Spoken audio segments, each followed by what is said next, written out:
So hi everyone. So my name is Vinay. तो देखो, आज हम जो चैप्टर शुरू करने वाले हैं, एनिमल किंगडम। तो जूलॉजी की ना ये चैप्टर जो है वो जान है। ठीक है, बहुत इंपॉर्टेंट चैप्टर है।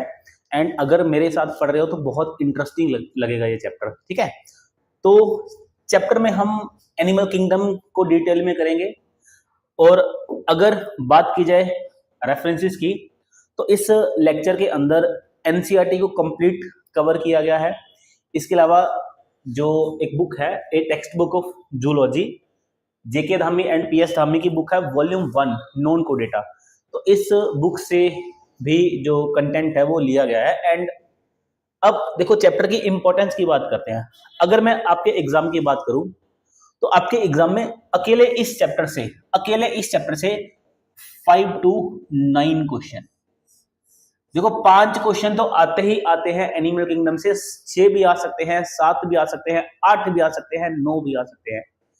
तो अपने आप में बहुत इंपॉर्टेंट ये चैप्टर है, तो इसमें कोई भी चीज छोड़नी नहीं है। अब क्योंकि हम बात एनिमल किंगडम की करते हैं, तो एनिमल किंगडम तक हम धीरे धीरे पहुंचेंगे। सबसे पहले हम देखते हैं बायोडाइवर्सिटी क्या होती है। तो देखो, बायोडाइवर्सिटी को अगर आप देखोगे तो यहाँ पे दो वर्ड है, एक है बायो, दूसरा वर्ड है डाइवर्सिटी। बायो का मीनिंग यहाँ पे होता है लिविंग ऑर्गेनिज्म से, और डाइवर्सिटी का मीनिंग यहाँ पे क्या है, वेराइटी से। अब अर्थ पे लिविंग ऑर्गेनिज्म की वैरायटी, बहुत तरह के लिविंग ऑर्गेनिज्म इस अर्थ के ऊपर प्रेजेंट है। और अगर हम लिविंग ऑर्गेनिज्म को कैटेगराइज करते हैं ग्रुप्स के अंदर, तो सबसे अच्छी वाली जो क्लासिफिकेशन अभी तक जिसको हम फॉलो करते हैं वो है व्हिटेकर की 5 किंगडम क्लासिफिकेशन सिस्टम। तो इस 5 किंगडम क्लासिफिकेशन के अंदर जो लिविंग ऑर्गेनिज्म है, इसको 5 किंगडम में डिवाइड किया गया है। और वो 5 किंगडम कौन से हैं? एक है प्रोटिस्टा, यहां बैक्टीरिया लिखा हुआ है, एक्चुअली में किंगडम का नाम मोनेरा होता है। फंजाई है, प्लांट्स है एंड एनिमल्स है। तो लिविंग ऑर्गेनिज्म को 5 कैटेगरी में डिवाइड किया गया है। और हम इन पांचों कैटेगरीज में किसकी बात करने वाले हैं? हम एनिमल्स के बारे में बात करने वाले हैं। तो हमारा जो टॉपिक रहेगा दैट इज किंगडम एनिमेलिया, है ना। अब किंगडम एनिमेलिया तो ठीक है, लेकिन अगर एक बेसिक सा क्वेश्चन आपसे पूछा जाए कि बताओ एनिमल क्या होता है, तो एनिमल को कैसे डिफाइन करोगे? तो बहुत कुछ हम कैरेक्टर्स देखेंगे एनिमल्स के बारे में कि एनिमल्स एक्चुअली में होते क्या है। ठीक है, अगर हम एनिमल्स की बात करते हैं तो एनिमल्स के कुछ जनरल कैरेक्टरिस्टिक फीचर्स होते हैं। जैसे याद रखना, अगर मैं एनिमल्स की बात करूंगा, they do not have cell wall. तो एनिमल सेल के अंदर कभी भी सेल वॉल देखने को नहीं मिलती, जबकि फंजाई के अंदर होती है, प्लांट्स के अंदर होती है, बैक्टीरिया के अंदर होती है ना। तो एनिमल्स के अंदर आपको कभी भी सेल वॉल देखने को नहीं मिलेगी। उसके बाद अगर हम इनके मोड ऑफ न्यूट्रिशन की बात करते हैं, तो जो एनिमल्स होते हैं दे आर हेट्रोट्रोपिक ऑर्गेनिज्म। तो ये कौन से ऑर्गेनिज्म होते हैं? Heterotrophic organism. हेट्रोट्रोपी का मीनिंग क्या है कि ये अपने फूड के लिए किसी दूसरे ऑर्गेनिज्म के ऊपर डिपेंड होते हैं। अब प्लांट्स अपना फूड खुद से सिंथेसाइज करते हैं, तो हम उनको बोलते हैं वो ऑटोट्रोप्स होते हैं, वो फोटोसिंथेसिस से अपने फूड को खुद से बना सकते हैं। लेकिन एनिमल्स क्या है? हेट्रोट्रोप्स हैं, किसी दूसरे ऑर्गेनिज्म के ऊपर क्या रहेंगे? डिपेंड रहेंगे फूड के लिए, है ना। अब वो डिपेंडेंस जो है वो डायरेक्टली भी हो सकती है किसी ऑर्गेनिज्म को। अगर मैं बात करूं कि प्लांट को डायरेक्ट भी खाया जा सकता है, अगर किसी एनिमल्स को खाया जाएगा, मतलब कोई एनिमल किसी दूसरे एनिमल को खाता है, तो दूसरा एनिमल भी तो कभी ना कहीं तो वो प्लांट को खाएगा ना। तो डायरेक्टली और इनडायरेक्टली ये प्लांट्स के ऊपर क्या होते हैं? डिपेंड होते हैं। उसके बाद जो एनिमल्स होते हैं दे आर होलोजोइक। ये होलोजोइक होते हैं। अब ये होलोजोइक क्या है? देखो, होलोजोइक मोड ऑफ न्यूट्रिशन को फॉलो करते हैं। ये क्या करेंगे? होलोजोइक मोड ऑफ न्यूट्रिशन को फॉलो करते हैं। अब ये होलोजोइक क्या है? एक्चुअली में यहाँ पे होलोजोइक का मीनिंग होता है ये फूड को अपनी बॉडी के अंदर डाइजेस्ट करते हैं। सो होलोजोइक का यहाँ पे मीनिंग क्या है? Digest food inside the body cavity. इसको हम बोल देंगे holozoic mode of nutrition. Point clear हुआ? इसके बाद नेक्स्ट अगर हम बात करते हैं तो फूड भी खा लिया। इसके बाद जो फूड होता है ना एनिमल्स के पास, इस फूड को जैसे ग्लूकोज है, मेन हमें एनर्जी किससे मिलती है? ग्लूकोज से मिलती है। तो जो एक्स्ट्रा ग्लूकोज होती है उसको ग्लाइकोजन की फॉर्म में स्टोर करते हैं कौन? Animals. So they store glycogen, ठीक है। जैसे प्लांट्स होते हैं ना, वो क्या करते हैं? वो स्टार्च की फॉर्म में जो फूड होता है उसको स्टार्च की फॉर्म में स्टोर करते हैं, और एनिमल्स क्या करेंगे यहाँ पे? ये ग्लाइकोजन की फॉर्म में क्या करेंगे? फूड को रिजर्व रखते हैं। तो मैं लिखता हूं ये क्या होता है? बेसिकली रिजर्व फूड होता है, रिजर्व फूड, है ना। कभी कभी बड़ी भूख लगती है और एकदम से भूख शांत हो जाती है, वो कैसे? क्योंकि ब्लड के अंदर ग्लूकोज का लेवल कम हुआ, तो बॉडी ने मांगा कि भाई खाना लेके आओ, खाना लेके आओ। आप कहीं पे बाहर हो, आप खाना खा नहीं सकते हो, तो लीवर ने बोला कि चलो मेरे पास ग्लाइकोजन है, मैं तोड़ के इसको ग्लूकोज में कन्वर्ट करता हूँ, ब्लड में डाल देता हूँ। तो ग्लाइकोजन को लीवर ग्लूकोज में कन्वर्ट करेगा, ब्लड में डाल देगा, भूख थोड़े टाइम के शांत हो जाएगी, है ना। उसके बाद मोस्टली जो एनिमल्स होते हैं, mostly not all, mostly they show locomotion. Locomotion का मतलब जो एनिमल्स होते हैं वो एक जगह से दूसरी जगह पे जा सकते हैं, मोस्टली जाएंगे, सारे नहीं जाते। हम आगे बात करेंगे कि कौन कौन से ऐसे एनिमल्स हैं जो एक जगह से दूसरी जगह नहीं जाते। इसके अलावा जो एनिमल्स होते हैं they are multicellular. Animals क्या आएंगे? Multicellular. अब आपके मन में एक सवाल आ सकता है कि सर अमीबा एक एनिमल है, वो तो यूनिसेलुलर है। तो मेरे बच्चे हर एक यूकैरियोटिक ऑर्गेनिज्म जिसके पास हर एक यूकैरियोटिक ऑर्गेनिज्म जो यूनिसेलुलर है उसको हम किंगडम प्रोटिस्टा में रखते हैं। तो अमीबा को हम कहां पे पढ़ते हैं? उसको हम पढ़ते हैं किंगडम प्रोटिस्टा के अंदर। पॉइंट क्लियर हुआ? आगे चलिए, बहुत ही बढ़िया। इसके अलावा अगर हम और बातें करते हैं तो मोस्टली जो एनिमल्स होते हैं ये क्या शो करते हैं? Sexual reproduction.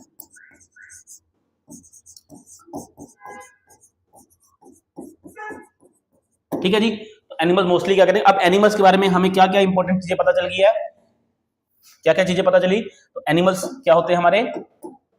होलोजोइक है, इंपॉर्टेंट बात है। इसके अलावा ग्लाइकोजन को स्टोर करते हैं रिजर्व फूड की फॉर्म में, लोकोमोशन शो करते हैं, मल्टी सेलुलर होते हैं एंड हेटेरोट्रोपिक रहेंगे। एंड एक सबसे इंपॉर्टेंट बात तो हम ऊपर ही छोड़ दी उन्होंने, इनके पास do not have cell wall, इनके पास सेल वॉल नहीं होते। याद रखना, बहुत इंपॉर्टेंट कैरेक्टरिस्टिक फीचर है। चलिए, तो ये आपके सामने एक बड़ा प्यारा सा एनिमल है ना, स्क्विरल है, ठीक है।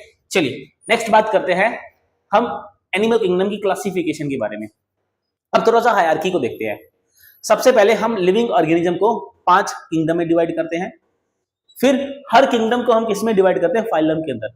अब यहाँ पे एक्सेप्शन क्या है? जो प्लांट्स हैं, प्लांट्स में फाइलम की जगह पे क्या होता है? डिवीजन होता है। तो किंगडम के अंदर बहुत सारी फाइलम्स होती हैं। उसके बाद फाइलम्स की बात करते हैं, फाइलम्स के अंदर क्लास होती हैं, उसके बाद ऑर्डर होते हैं, देन फैमिली होती है, देन जीनस होता है, देन जाके आगे स्पीशीज की बात होती है। पॉइंट क्लियर हुआ? तो ये आपने इस चीज को ध्यान में रखना है कि किंगडम के अंदर फाइलम्स होते हैं। अब हमने क्या करना है? हमने एनिमल किंगडम को 2 पार्ट्स में पढ़ना है। पहला जो एनिमल किंगडम का पार्ट रहेगा, फर्स्ट पार्ट के अंदर हम क्या पढ़ेंगे? फर्स्ट पार्ट के अंदर हमने पढ़ना है नॉन कोडेट्स को, और सेकंड पार्ट के अंदर हम किसको पढ़ेंगे? कोडेट्स को। अब दोनों में क्या डिफरेंस रहेगा? देखो, नॉन कोडेट्स को हम पढ़ेंगे, एक मिनट, अगर हम नॉन कोडेट्स की बात करते हैं तो नॉन कोडेट्स को हम पढ़ेंगे अप टू क्लास। और अप टू क्लास का मीनिंग क्या है? कि बस क्लासेस देखनी है, क्लास के बारे में हल्का सा क्लास का नाम देखेंगे बस। मतलब फाइलम को देखेंगे, उसके बाद क्लासिफिकेशन में ये देखेंगे कि फाइलम को कितनी क्लासेस में डिवाइड किया गया है एंड उनकी एग्जांपल्स। लेकिन जब हम बात करते हैं कोडेटा की, तो कोडेटा को हमने पढ़ना है अप टू ऑर्डर। मतलब कोडेटा के अंदर हमने फाइलम भी पढ़नी है, क्लास भी डिटेल में पढ़नी है एंड ऑर्डर को भी पढ़ना है। और ऑर्डर के यहाँ पे हम नेम देखेंगे, ऑर्डर्स के सारे नाम देखेंगे एंड उनकी एग्जांपल्स को देखेंगे। तो ये हमारा क्या रहेगा? क्राइटेरिया। इसके अलावा ये जो आपके सामने छोटा सा चार्ट बना हुआ है, ये वाला फ्लो चार्ट जो बना हुआ है आपके सामने, ये वाला इसको हल्के में मत लेना बच्चे। आपके एग्जाम को अगर आप देखोगे तो इसके ऊपर भी क्वेश्चन आया हुआ है। किंगडम के बाद क्या आएगा?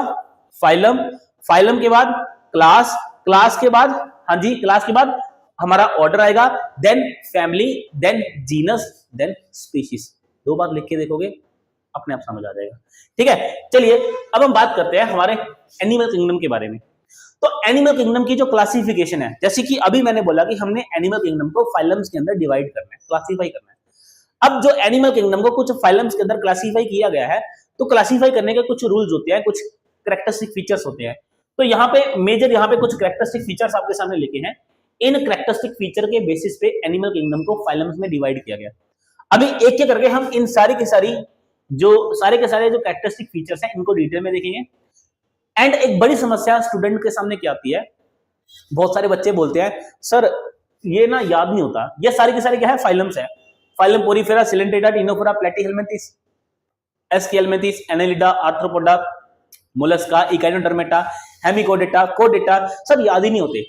तो लेक्चर के एंड में मुझे बताना, आपको मैं ट्रिक बताऊंगा बड़ी प्यारी सी, एक प्यारी सी ट्रिक बताएंगे। उस ट्रिक को याद रखना, आपको सारे के सारे जो फाइलम्स के नेम है वो अच्छे तरीके से याद देंगे। तो ये बच्चे फाइलम्स के नेम हमें आने चाहिए, ठीक है। बाकी दूसरी बात, जैसे जैसे हम आगे बढ़ते चले जाएंगे आपका इंटरेस्ट ऑटोमेटिकली एनिमल किंगडम में बढ़ेगा, ऑटोमेटिकली इंटरेस्ट बढ़ेगा एंड सारे के सारे नेम्स आपको अपने आप याद हो जाएंगे। तो जो स्टूडेंट्स फर्स्ट टाइम पढ़ रहे हैं तो बिल्कुल भी टेंशन नहीं लेनी आपने, ठीक है। चलिए, तो कौन कौन से कैरेक्टरिस्टिक फीचर है यहाँ पे जिनके बेसिस पे एनिमल किंगडम को क्लासिफाई किया है, क्लासिफिकेशन की गई है फाइलम्स के अंदर। Level of organisation, germ layers है यहाँ पे, सिलोम है जिसको बॉडी कैविटी बोलते हैं, सिमेट्री है यहाँ पे, नोटोकोड है एंड एक कैरेक्टर है यहाँ पे सेगमेंटेशन। इसमें जो सेगमेंटेशन वाला कैरेक्टरिस्टिक फीचर रहेगा इसको हम बाद में पढ़ेंगे जब हम फाइलम्स को पढ़ेंगे। बाकी सारे के सारे कैरेक्टर्स जो है उसको हम साथ साथ में पढ़ते चले जाएंगे, ठीक है। चलिए, तो अब शुरुआत करते हैं। डर तो नहीं लग रहा एनिमल किंगडम के लिए? विश्वास करना, मजा आएगा आपको, है ना। चलिए बात करते हैं सबसे पहले कैरेक्टरिस्टिक फीचर की। तो सबसे पहला जो कैरेक्टरिस्टिक फीचर है वो है लेवल ऑफ ऑर्गेनाइजेशन। अब लेवल ऑफ ऑर्गेनाइजेशन क्या चीज है? बहुत सिंपल सी बात है, देखो लेवल ऑफ ऑर्गेनाइजेशन। अब ऑर्गेनाइजेशन वर्ड का मतलब है मिलके काम करना। एक मिनट, यहां पे ऑर्गेनाइजेशन वर्ड है। जैसे होता है ना, कभी कोई फंक्शन होता है तो कोई ना कोई पर्सन एक फंक्शन को ऑर्गेनाइज करता है, तो ऑर्गेनाइज करेगा तो हर चीज पैटर्न में होती है। ऐसे ही जिस टाइम पे लाइफ इवॉल्व हो रही थी तो सबसे पहले सेल बना, फिर सबसे पहले सेल्स बने। सबसे पहले क्या बने? सेल्स बने। सबसे पहला वाला जो ऑर्गेनिज्म था वो यूनिसेलुलर था, एक सेल से बना। फिर सेल्स इकट्ठा हुए तो जो ऑर्गेनिज्म बना उसको हम बोलेंगे मल्टी सेलुलर ऑर्गेनिज्म। तो पहले कौन सा ऑर्गेनिज्म बना? एक यूनिसेलुलर ऑर्गेनिज्म बना, फिर बना एक मल्टी सेलुलर ऑर्गेनिज्म। लेकिन मल्टी सेलुलर ऑर्गेनिज्म के अंदर सेल्स तो बहुत ज्यादा थे, लेकिन सारे के सारे सेल्स अपना अपना काम खुद कर रहे थे। उसके बाद थोड़ा सा और सिस्टम इवॉल्व हुआ। अब क्या थे, अब कुछ सेल्स ने ग्रुप बनाया कि देखो भाई ऐसा है, हम ना सारे के सारे सेल्स मिलके बॉडी को प्रोटेक्ट करेंगे, हम ना सारे के सारे सेल्स मिलके फूड को डाइजेस्ट करेंगे। कुछ ग्रुप ऑफ सेल ने बोला कि हम मूवमेंट में रोल प्ले करेंगे। तो जब एक जैसे सेल का ग्रुप होता है, वो एक जैसा फंक्शन परफॉर्म करता है, तो इस ग्रुप को हम टिश्यू बोलते हैं। और ऐसे ऑर्गेनिज्म जिनके अंदर आपको टिश्यूज देखने को मिलते हैं, हम बोलेंगे कि वहां पे टिश्यू लेवल ऑफ ऑर्गेनाइजेशन है। थर्ड बात, अब क्या हुआ कि कुछ टिश्यूज जो थे वो मिले और उन्होंने ऑर्गन्स की फॉर्मेशन कर दी। जैसे अगर आप अपने स्टमक को देखोगे तो स्टमक के अंदर क्या है? टिश्यूज है।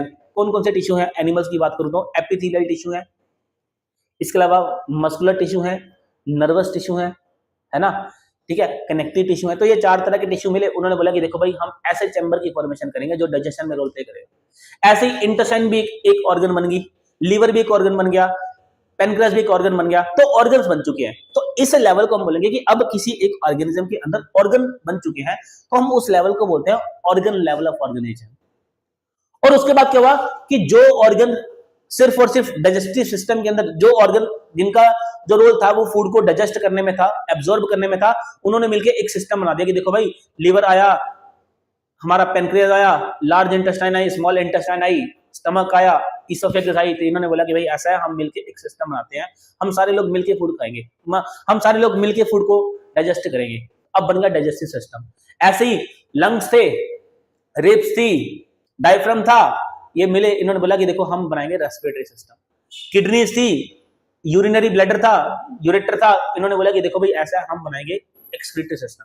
तो इस तरीके से अब एक ऑर्गेनिज्म के अंदर क्या डेवलप हो चुका है, ऑर्गन सिस्टम बन चुके हैं, है ना। तो अब देखो सेल्स होगा, सेल से टिश्यू लेवल आता है, टिश्यू से ऑर्गन्स बनते हैं, ऑर्गन से ऑर्गन सिस्टम बनता है, एंड वो ऑर्गन सिस्टम मिलके क्या बना देगा, ऑर्गेनिज्म बना देगा। तो अब क्या होता है, इसी चीज के बेसिस पे कुछ ऑर्गेनिज्म, कुछ एनिमल्स ऐसे होते हैं जिनके अंदर बहुत सारे सेल्स होते हैं, लेकिन वो सेल्स अपना अपना काम खुद करते हैं। तो हम बोलते हैं कि उनके अंदर जो ऑर्गेनाइजेशन है वो कैसी है, वो बहुत सिंपल वाली ऑर्गेनाइजेशन है, उसको बोलेंगे cellular level of organisation, cellular level of organisation. और यहां पे जो सबसे पहली एग्जांपल आती है, यहां पे फाइलम एक ही है बस, और वो है फाइलम पोरीफेरा। सिर्फ एक ही फाइलम है, एनिमल किंगडम के अंदर 11 फाइलम्स है, उनमें से सिर्फ एक ऐसी फाइलम है, फाइलम पोरीफेरा, जिसके अंदर आपको सेलुलर लेवल ऑफ ऑर्गेनाइजेशन देखने को मिलेगा।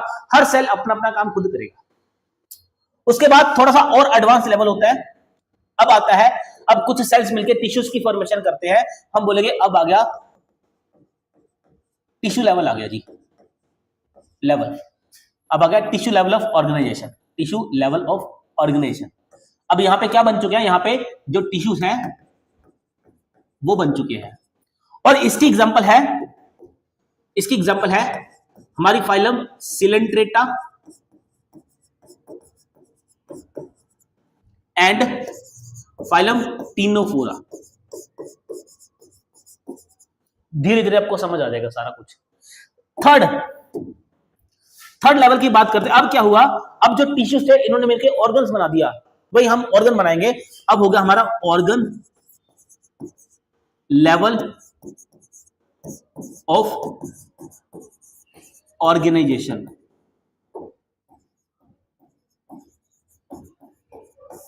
और यहां पे जो एग्जांपल आती है वो आती है, एक ही फाइलम है ऐसी, दैट इज प्लेटीहेल्मिन्थस। एक ही फाइलम है प्लेटीहेल्मिन्थस, जिसके अंदर आपको ऑर्गन लेवल ऑफ ऑर्गेनाइजेशन देखने को मिलेगा। उसके बाद हमारी नेक्स्ट एक लास्ट कैटेगरी यहां पे क्या देखने को मिलती है, that is organ system level of organ system level of organisation. अब इसके अंदर एग्जांपल जो आती है वो आती है हमारी यहां पे फाइलम एसके हेलमिन्थिस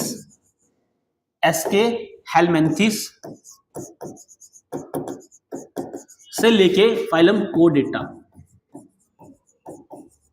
इन सभी फाइलम्स के अंदर आपको organ system level of organisation देखने को मिलेगा, सभी के अंदर आपको ऑर्गन्स देखने को मिलेंगे। तो पॉइंट क्लियर हुआ, है ना। तो इसका मतलब लेवल ऑफ ऑर्गेनाइजेशन के बेसिस पे अगर हम बात करते हैं, तो जो हमारे एनिमल किंगडम होता है, जो हमारी फाइलम्स है, उसको हम डिवाइड करते हैं सेलुलर लेवल ऑफ ऑर्गेनाइजेशन में एक कैटेगरी, देन दूसरी होगी हमारी टिश्यू लेवल ऑफ, ये सेलुलर लेवल होगी एक, टिश्यू लेवल होगी दो, फिर ऑर्गन लेवल ऑफ ऑर्गेनाइजेशन तीन, and then is organ system level of organisation. ठीक है, तो इनके अंदर सिर्फ सेल्स प्रेजेंट रहेंगे, इनके अंदर जो है वो टिश्यूज बन चुके हैं, यहाँ पे ऑर्गन्स बन चुके हैं, एंड यहाँ पे क्या बन चुका है, यहाँ पे ऑर्गन सिस्टम बन चुका है। ओके, एंड जैसे जैसे हम आगे बढ़ते चले जाएंगे एनिमल किंगडम में, वैसे वैसे क्या होता चलेगा, एनिमल एडवांस होते चलेंगे। और यहाँ पे सबसे एडवांस कौन सा लेवल ऑफ ऑर्गेनाइजेशन है, सबसे एडवांस है हमारा organ system level of organisation. Point clear. चलिए नेक्स्ट हम बात करते हैं हमारे अगले कैरेक्टरिस्टिक फीचर की, जर्म लेयर्स। देखो नाम बड़ा प्यारा है इसका, जर्म लेयर। तो देखो जर्म लेयर्स ऐसी लेयर्स होती हैं जिनसे हमारी बॉडी के सारे ऑर्गन्स बनते हैं। ध्यान से सुनो, देखो फर्टिलाइजेशन हुई, जाइगोट बना, जाइगोट के बाद ना 3 लेयर्स बनती हैं, किसी ऑर्गेनिज्म के अंदर 2 लेयर्स बनती हैं। नाम सुना होगा आपने, एक्टोडर्म, एंडोडर्म एंड मेसोडर्म। तो यहाँ पे तीनों लेयर्स का नाम लिख रहा हूं मैं। 3 लेयर कौन कौन सी होती है, एक्टोडर्म, एंडोडर्म एंड मेसोडर्म। एक मिनट, एक्टोडर्म, एंडोडर्म एंड, देखो कुछ ऐसे ऑर्गेनिज्म आपको देखने को मिलेंगे जिनके अंदर सिर्फ 2 ही जर्म लेयर्स होती हैं। तो ऐसे ऑर्गेनिज्म जिनके अंदर आपको दो जर्म लेयर देखने को मिलती हैं, ऐसे ऑर्गेनिज्म को हम बोलते हैं डिप्लोब्लास्टिक ऑर्गेनिज्म। तो ऐसे ऑर्गेनिज्म जिनके अंदर आपको दो ही जर्म लेयर देखने को मिलेंगे, ये हो गए हमारे डिप्लोब्लास्टिक ऑर्गेनिज्म, इसको हम डिप्लोब्लास्टिक बोलेंगे। एंड एग्जांपल बड़ी इंपॉर्टेंट है बच्चे, यहां पे एग्जांपल है, यहां पे हमारी फाइलम पोरीफेरा से लेके फाइलम टीनोफोरा, ये सारे के सारे जो तीनों की तीनों फाइलम्स है बच्चे, इन तीनों फाइलम्स के अंदर हमें क्या देखने को मिलेंगे, सिर्फ दो ही जर्म लेयर्स देखने को मिलती हैं। अब एग्जाम में एक स्टेटमेंट आती है, बड़ी प्यारी सी स्टेटमेंट आती है, दी मतलब किसी भी फाइलम के अंदर एक ऑर्गेनिज्म का नाम बोल देंगे या एक स्पॉन्जेस बोल देंगे, जैसे फाइलम पोरीफेरा के अंदर स्पॉन्जेस होते हैं, sponges are made up of ectoderm and endoderm. तो क्या ये स्टेटमेंट सही है? एकदम करेक्ट स्टेटमेंट है। स्पॉन्जेस के अंदर दो ही लेयर्स होती हैं, एक होती है एक्टोडर्म और एक होती है एंडोडर्म। पॉइंट क्लियर हुआ? चलिए, अब कुछ ऐसे भी ऑर्गेनिजम्स होते हैं जिनके अंदर एक तीसरी लेयर और होती है, वो होती है हमारी मीजोडर्म। तीसरी लेयर और कौन सी रहेगी? That is mesoderm. तो यहां लिखते हैं नीचे हम, थर्ड लेयर यहां पे क्या रहेगी? मीजोडर्म। मीजोडर्म। तो ऐसे ऑर्गेनिज्म जिनके अंदर तीनों लेयर्स होती हैं, जिनके अंदर एक्टोडर्म भी है, जिनके अंदर एंडोडर्म भी है, जिनके पास मीजोडर्म भी है, जिनके पास तीनों लेयर्स है, तो ऐसे ऑर्गेनिज्म को हम बोल देंगे क्या? ऐसे ऑर्गेनिज्म को बोल देंगे ट्रिप्लोब्लास्टिक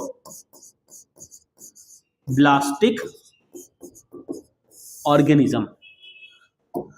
ठीक है जी। और यहां पे एग्जांपल की बात कीजिए, यहां पे क्या एग्जांपल है कि बच्चे, यहां पे फर्स्ट ऐसी फाइलम जिसके पास तीनों लेयर्स प्रेजेंट होती हैं, वो होती है प्लेटीहेल्मिन्थस। तो पहली फाइलम यहां पे आएगी प्लेटीहेल्मिन्थस से लेके फाइलम कोडेटा। फाइलम कोडेटा, तो ये सारी की सारी फाइलम जो है, इनके अंदर हमें क्या देखने को मिलेंगी? तीनों जर्म लेयर देखने को मिलेगी। तो यहां पे ये होगी हमारी एग्जांपल। ठीक है जी। एग्जाम में आपको क्वेश्चन यहां से पूछे जाते हैं। तो जर्म लेयर के बेसिस पे ऑर्गेनिज्म कितने तरह के होते हैं? एनिमल किंगडम को हम दो क्लासेस में डिवाइड करते हैं, दो ग्रुप्स में डिवाइड करते हैं। एक ग्रुप को हमने डिप्लोब्लास्टिक बोला, जहां पे दो ही जर्म लेयर देखने को मिलेंगी, एंड दूसरे ग्रुप को हमने बोला ट्रिप्लोब्लास्टिक, जहां पे तीन लेयर्स देखने को मिलेंगी। दोनों में क्या डिफरेंस है? ट्रिप्लोब्लास्टिक के अंदर जो हमारी मीजोडर्म होती है, वो नई लेयर बनती है। पॉइंट क्लियर हुआ? चलिए, तो ये हमारा एक कैरेक्टरिस्टिक फीचर यहाँ पे और खत्म होता है। चलिए, अब बात करते हैं हम हमारे नेक्स्ट कैरेक्टरिस्टिक फीचर की, and that is coelom, body cavity. अब देखो, सीलोम की पहले डेफिनेशन समझो। सीलोम का मीनिंग यहाँ पे क्या होता है? Cavity, body cavity. लेकिन ये कोई आम कैविटी नहीं है, ये थोड़ी सी खास कैविटी है ना। तो यहां पे लिखता हूं, ये क्या होती है? एक बॉडी कैविटी होती है, body cavity surrounded by mesoderm. मतलब ऐसी बॉडी की कैविटी, बॉडी के अंदर ऐसी खाली जगह, ऐसी कैविटी जिसके चारों तरफ क्या प्रेजेंट हो? मीजोडर्म प्रेजेंट हो, उसी कैविटी को क्या बोला जाएगा? सीलोम बोला जाएगा, है ना। तो सीलोम होने के लिए शर्त क्या है? सीलोम होने के लिए शर्त एक है कि भाई ऑर्गेनिज्म के पास ये मीजोडर्म तो होनी चाहिए। अगर ये मीजोडर्म नहीं होगी तो सीलोम तो हो ही नहीं सकता। ठीक है। जैसे फाइलम पोरीफेरा है, डिप्लोब्लास्टिक है, उसके बाद दो ही जर्म लेयर है, एक एंडोडर्म है, एक एक्टोडर्म है। अगर वहां पे अंदर बॉडी के अंदर कोई खाली जगह होगी भी, तो क्या उसको सीलोम ने चारों तरफ से कवर, क्या उसको मीजोडर्म ने चारों तरफ से कवर किया? नहीं किया। तो क्या हम उसको सीलोम बोलेंगे? नहीं बोल सकते। ठीक है। तो सीलोम एक ऐसी बॉडी कैविटी होती है जो चारों तरफ से मीजोडर्म के द्वारा कवर होती है ना। अब इसके बेसिस पे ऑर्गेनिज्म तीन तरह के होते हैं। अब इस चीज को ध्यान से समझना, सीलोम के बेसिस पे ऑर्गेनिज्म तीन तरह के होते हैं। हम बनाते हैं, सबसे पहले ये होगी हमारी, तीन तरह के ऑर्गेनिज्म कौन से रहेंगे बताना मुझे आप।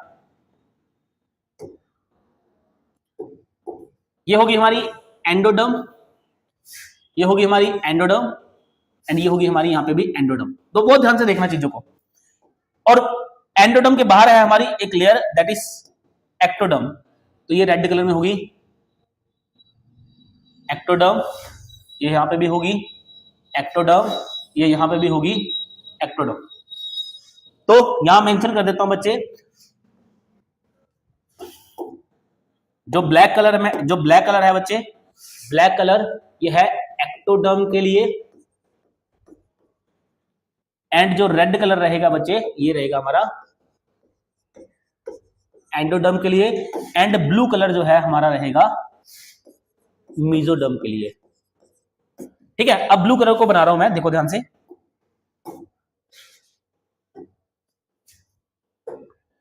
देखते चले आओ।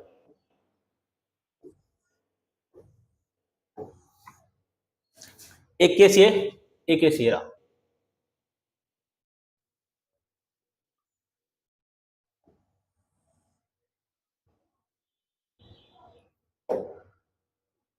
ये थोड़ा सा टेढ़ा बना है, इसको समझना है, ठीक है। चलिए बढ़िया, देखो तीन तरह के ऑर्गेनिज्म को देखो, ये ऑर्गेनिज्म ए वाला, ये है बी वाला, एंड ये है सी वाला। सबसे पहले हम एक ऑर्गेनिज्म की बात करते हैं ए वाले की। अब ए वाले को ध्यान से देखो, यहाँ पे दो ही जर्म लेयर्स हैं, एक है अंदर है एंडोडर्म, बाहर है एक्टोडर्म। तो क्या यहाँ पे सीलोम प्रेजेंट होगा? होगा? नहीं होगा ना। जिसके पास मेसोडर्म ही नहीं है उसके पास सीलोम हो ही नहीं सकता। तो ऐसे ऑर्गेनिज्म को हम बोलेंगे, ये हो गया, इसका नाम दिया हमने एसिलोमेट। ऐसे ऑर्गेनिज्म जिनके पास नो सीलोम, जिनके पास सीलोम होता है नो सीलोम, उन ऑर्गेनिज्म को हमने क्या बोल दिया? एसिलोमेट की कैटेगरी में डाल दिया। तो सीलोम के बेसिस पे एक कैटेगरी होगी हमारी एसिलोमेट। एंड यहां पे एग्जांपल है बच्चे, एग्जांपल पता आपको, एग्जांपल पता है, क्योंकि जहां पे मेसोडर्म है ही नहीं वहां पे सीलोम करेगा तो क्या। तो यहां पे एग्जांपल तीन आती हैं, एक आती है फाइलम ओरिफेरा, फिर आएगी फाइलम सिलेंट्रेटा, फिर आएगी फाइलम टीनोफोरा, एंड यहां पे एक फाइलम और होती है प्लेटीहेलमिंथिस। यहां पे कौन सी फाइलम है? प्लेटीहेलमिंथिस। अब आप मुझसे शिकायत कर सकते हो कि सर प्लेटीहेलमिंथिस के अंदर तो अभी अभी आपने बोला था तीनों जर्म लेयर्स होती है। बिल्कुल होती है, लेकिन एक बड़ी अच्छी बात बताता हूं इवोल्यूशन के बारे में। इवोल्यूशन बच्चे स्टेप बाय स्टेप होता है, धीरे धीरे होता है। इवोल्यूशन स्टेप बाय स्टेप होता है, धीरे धीरे होता है। सबसे पहले भगवान ने देखा यार भी देखो दो ही जर्म लेयर्स हैं, कोई बॉडी कैविटी नहीं है, तो एक काम करो तीसरी जर्म लेयर को ऐड करो। तो प्लेटीहेलमिंथिस के अंदर पहली बार तीसरी जर्म लेयर आई, मेसोडर्म आई, लेकिन अभी तक वहां पे कैविटी नहीं बनी। इसके अगली वाली जो फाइलम रहेगी, कौन सी फाइलम? एस्केहेलमिंथिस। अब एस्केहेलमिंथिस के अंदर पहली बार क्या होगा? सीलोम बनेगा। अब इस चीज को देखो, देखो मैं यहां पे मैंने इस पॉइंट या इस पॉइंट को देखो, अगर मैं इस पॉइंट के यहां आऊंगा तो क्या मेसोडर्म है? यहां आऊंगा मेसोडर्म है, यहां आऊंगा मेसोडर्म है। मतलब अगर मैं अंदर खड़ा हो गया यहां पे और जहां पे भी चला जाऊं मुझे चारों तरफ क्या नजर आएगा? मेसोडर्म नजर आएगी। अगर मुझे चारों तरफ मेसोडर्म नजर आएगी तो मैं बोलूंगा ये भी सीलोम है, ये भी सीलोम है, ये भी सीलोम है, ये भी सीलोम है। एग्री और नॉट एग्री? सीलोम होने की शर्त क्या है? The cavity which is surrounded by mesoderm. तो अगर आप यहां पे देखोगे तो ये मेसोडर्म चारों तरफ से इस कैविटी को कवर किया हुआ मेसोडर्म ने। लेकिन अगर मैं इस पॉइंट की बात करूं, आप यहां पे इस साइड जाओगे, आप बोलोगे सर मेसोडर्म है, ये सीलोम है। आप इस साइड आओगे, सर मेसोडर्म है, ये सीलोम है। लेकिन जब आप इस तरफ जाओगे आप बोलोगे नहीं नहीं सर ये तो एक्टोडर्म है, मेसोडर्म ये एक्टोडर्म है, मेसोडर्म नहीं है। इसका मतलब ये जगह कैविटी नहीं है, सीलोम नहीं है। आप इस तरफ आओगे, आप बोलोगे नहीं नहीं सर देखो अब तो हमने एंडोडर्म को देख लिया, इसका मतलब जिस पॉइंट पे हम खड़े हैं ये पॉइंट सीलोम नहीं हो सकता। तो किसी अगर आप यहां खड़े होगे तो आपको लगेगा सीलोम है, यहां रहोगे तो पता लगेगा सीलोम नहीं है। तो कहीं कहीं पे तो लग रहा है कि सीलोम है, कहीं कहीं पे लग रहा है सीलोम नहीं है। तो इसको हम बोलते हैं सूडो सीलोम, झूठा सीलोम। ये क्या यहां पे क्या रहेगा? फॉल्स। यहां पे हम बोलेंगे यहां पे क्या प्रेजेंट है? फॉल्स सीलोम प्रेजेंट है। और अब हम इसको इस कैटेगरी को नाम दे देंगे सूडो सीलोमेट। ऐसे ऑर्गेनिज्म जिनके अंदर क्या प्रेजेंट होता है?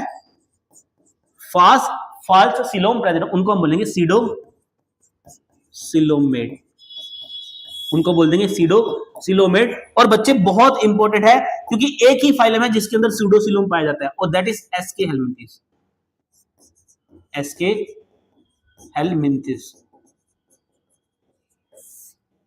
एक ही ऐसी फाइलम है जिसके अंदर सूडो सीलोम पाया जाएगा। इससे पहले वाली सारी फाइलम में सीलोम होगा नहीं, एंड इसके बाद वाली सारी फाइलम में सीलोम देखने को मिलेगा। बढ़िया। अब थर्ड वाले ऑर्गेनिज्म की बात करते हैं। यहां देखो इस पॉइंट को देखो, सीलोम सब तरफ क्या है? मेसोडर्म है। यहां देखो, यहां देखो, यहां देखो, मैक्सिमम आप जहां पे भी देखोगे आपको सब तरफ क्या देखने को मिलेगा? मेसोडर्म देखने को मिलेगी। इसका मतलब ये जो कैविटी है ये सराउंडेड बाय मेसोडर्म है, तो ये हो गया हमारा ट्रू सीलोम। तो ये हो गया हमारा दिस इज ट्रू सिलोम। तो यहां पे क्या प्रेजेंट रहेगा?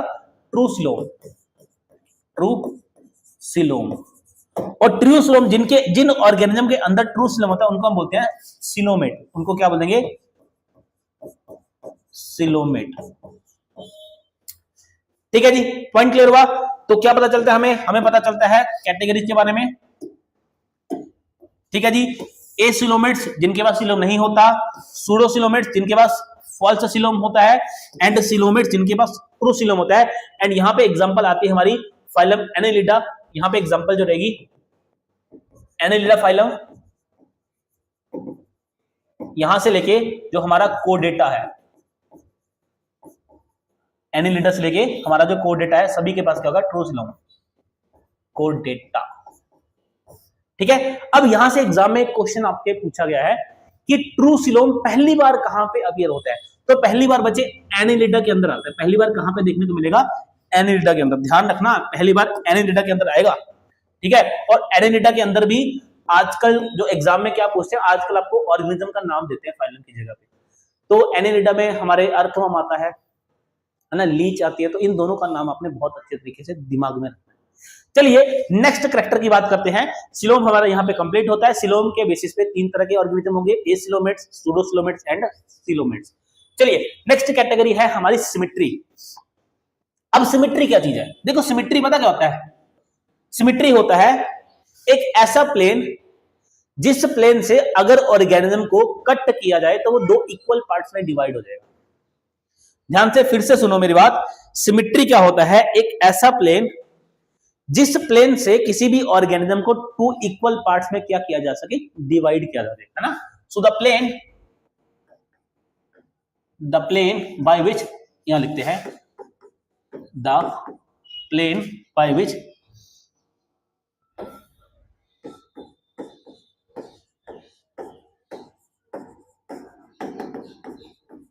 N organism is divided into two equal या फिर सिमेट्रिक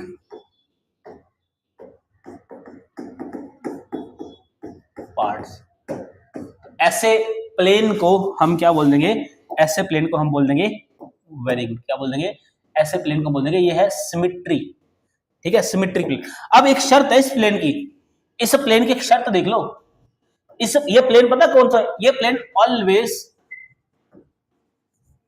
पास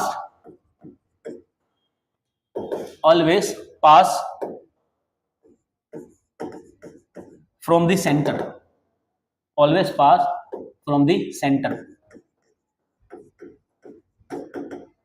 चलो ऐसे नहीं, हम एक एग्जांपल के तौर पे समझते हैं। जैसे हमारे पास एक बॉल है, इस तरीके से राउंड शेप है। ये हमारे पास एक राउंड शेप है, देखो ध्यान से, ये एक राउंड शेप है। इस राउंड शेप का ये रहा सेंटर, इसका सेंटर ये रहा, ये इसका सेंटर है। देखो मैंने क्या किया, मैंने इस बॉल को क्या किया? कट लगाया। यहां पे मैंने ऐसे कट लगाया। तो देखो यहां पे जो मैंने कट लगाया ना, ये प्लेन ऑफ कट जो है, देखो ध्यान से, क्या ये सेंटर से, सेंटर इसका ये रहा, क्या ये सेंटर से पास हो रहा है? नहीं पास हो रहा है। तो इसको मैं प्लेन नहीं बोल सकता, इसको मैं सिमेट्री वाला प्लेन कभी नहीं बोल सकता। तो प्लेन हम उसी को बोलेंगे जो कहां से पास करे? जो सेंटर से पास करे। पॉइंट क्लियर हुआ? चलिए बहुत बढ़िया। ठीक है, तो कहां गया रे? तो देखो ध्यान से, तो यहां पे एक प्लेन मैं और बना रहा हूं। जैसे अगर मैं बात करूं इस प्लेन की, तो क्या अभी मैंने जो प्लेन चूज किया है कट करने के लिए, क्या ये एक, इसको हम प्लेन मान सकते हैं? बिल्कुल, ये इसको हम बिल्कुल प्लेन मान सकते हैं। तो सेंटर से पास होना चाहिए।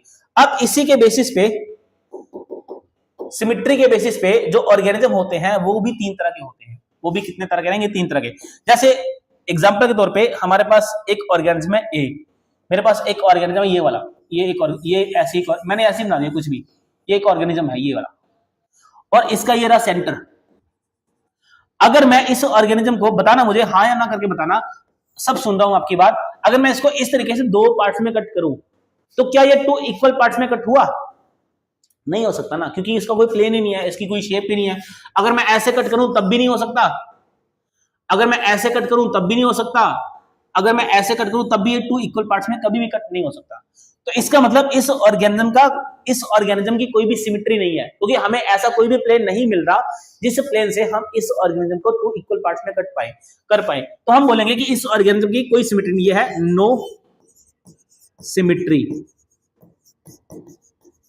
तो ऐसे एनिमल्स जिनके अंदर कोई सिमेट्री नहीं होती हम उनको बोलते हैं they are asymmetric animals. इसको हम किस कैटेगरी में रख देंगे, हमारी यहां पे फर्स्ट कैटेगरी आती है एसिमेट्रिक एनिमल्स।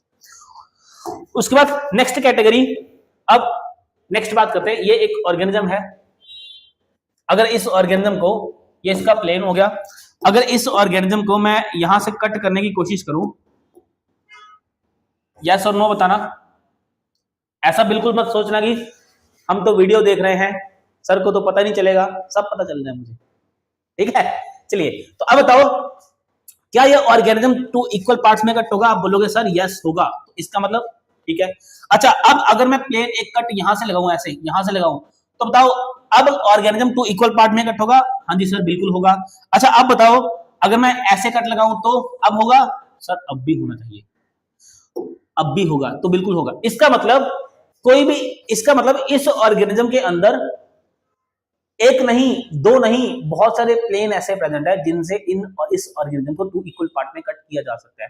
तो ऐसी सिमेट्री, ऐसे ऑर्गेनिज्म जिनके अंदर जो प्लेन ऑफ कट होते हैं वो एक से ज्यादा होते हैं, 2 3 4 5 6 7, तो ऐसे ऑर्गेनिज्म को हम बोलते हैं कि इनके अंदर होती है रेडियल सिमेट्री। हम बोलेंगे यहां पे सिमेट्री है और ऐसी सिमेट्री को हम बोलेंगे रेडियल सिमेट्री। ठीक है जी, रेडियल सिमेट्री। और इसमें एक स्पेशल केस आता है रेडियल सिमेट्री में, कोई ऐसा ऑर्गेनिज्म जिसके पास 5 प्लेन ऑफ कट है, ऐसा ऑर्गेनिज्म जिसके पास 5 प्लेन ऑफ कट है, तो उसको बोलेंगे उसके पास है पेंटामेरस रेडियल सिमेट्री। ठीक है जी, एग्जांपल हमारी रहेगी, एग्जांपल नहीं छोड़नी, यहां पे एग्जांपल है बच्चे, एक ही फाइलम है यहां पे, that is phylum Porifera. Phylum Porifera के अंदर जो एनिमल्स होते हैं उनकी कोई सिमेट्री नहीं होती। उसके बाद जो रेडियल सिमेट्री वाले होते हैं इनके बारे में बात करते हैं। रेडियल सिमेट्री में आते हैं हमारी फाइलम, एग्जांपल की बात करें तो यहां पे फाइलम सिलेंट्रेटा से लेके Coelenterata and phylum Ctenophora, Ctenophora. Okay, एक यहां पे एक इंपॉर्टेंट केस और भी है, उसके बारे में बात करेंगे। अडल्ट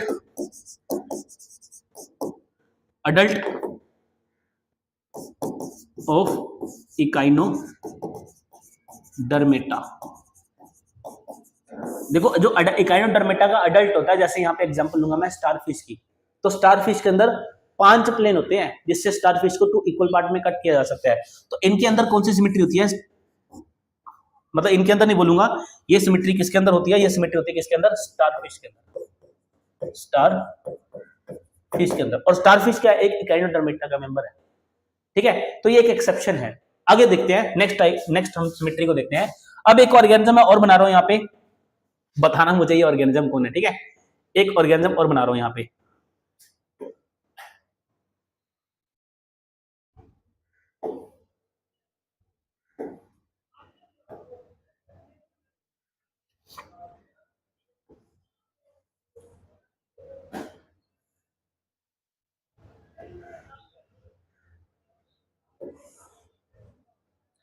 चलो बताओ, ह्यूमन है ना। देखो अगर मैं इस ह्यूमन को, अब मुझे आंसर करना आप, अगर मैं इस ह्यूमन को ऐसे कट करूं तो क्या ये ह्यूमन 2 इक्वल पार्ट्स में कट हो जाएगा? नहीं होगा। दोनों आंखें तो ऊपर रहेगी, दोनों हाथ तो ऊपर रहेंगे, सॉरी, है ना। अच्छा, अगर मैं इसको ऐसे कट करूं तो अब होगा? अब भी नहीं होगा। ऐसे कट करूं तो अब होगा? अब भी नहीं होगा। ऐसे कट करूं अब भी नहीं होगा। लेकिन अगर मैं इसी ऑर्गेनिज्म को, इसी ह्यूमन को कुछ इस डायरेक्शन में कट करता हूं, ऐसे कट करता हूं, तो क्या अब ये 2 इक्वल पार्ट में कट होगा? बिल्कुल होगा सर, यहां पे तो होना चाहिए। अगर मुझे यहां से ऐसे डाइसेक्ट किया, ऐसे कट किया जाए तो मेरी बॉडी 2 इक्वल पार्ट में डिवाइड हो जाएगी, है ना। इसके अलावा कोई और ऐसा प्लेन जिससे मेरी बॉडी को 2 इक्वल पार्ट में डिवाइड किया जा सके, कोई भी नहीं मिलेगा। इसका मतलब इसके बाद सिर्फ और सिर्फ एक ही ऐसा प्लेन है जिससे इस वाले ऑर्गेनिज्म को 2 इक्वल पार्ट में कट किया जा सकता है। तो ऐसी मतलब only one plane of symmetry, तो ऐसी सिमेट्री को बोलेंगे, इसको बोलते हैं बाइलेटरल सिमेट्री। तो ये हमारी कौन सी सिमेट्री होगी, हम बोलेंगे ये होगी हमारी बाइलेटरल सिमेट्री, है ना, जहां पे सिर्फ और सिर्फ एक ही प्लेन होता है जिससे ऑर्गेनिज्म को 2 इक्वल पार्ट में कट किया जाए, ऐसी सिमेट्री को हम बोलेंगे बाइलेटरल सिमेट्री। ठीक है जी। और ये बाइलेटरल सिमेट्री कहां होती है, ये बाइलेटरल सिमेट्री देखने को मिलती है हमें, स्टार्टिंग इसकी होती है फाइलम प्लेटीहेल्मिन्थेस से, है ना, यहां लिखता हूं साइड में, यहां लिख देते हैं कहां पे प्रेजेंट होती है, एग्जांपल यहां ये स्टार्ट होगी प्लेटीहेल्मिन्थेस से लेके फाइलम कोडेटा तक, और यहां पे बीच में स्टार लगा के लिख लो इकाइनोडर्मेटा। इकाइनोडर्मेटा के पास कौन सी होती है, रेडियल सिमेट्री होती है, अभी हमने किया। इकाइनोडर्मेटा के पास कौन सी सिमेट्री रहेगी, यहाँ पे रेडियल सिमेट्री रहेगी, एक्सेप्शन है, बाकी जब हम इकाइनोडर्मेटा को करेंगे तो हमें और चीजें क्लियर हो जाएंगी।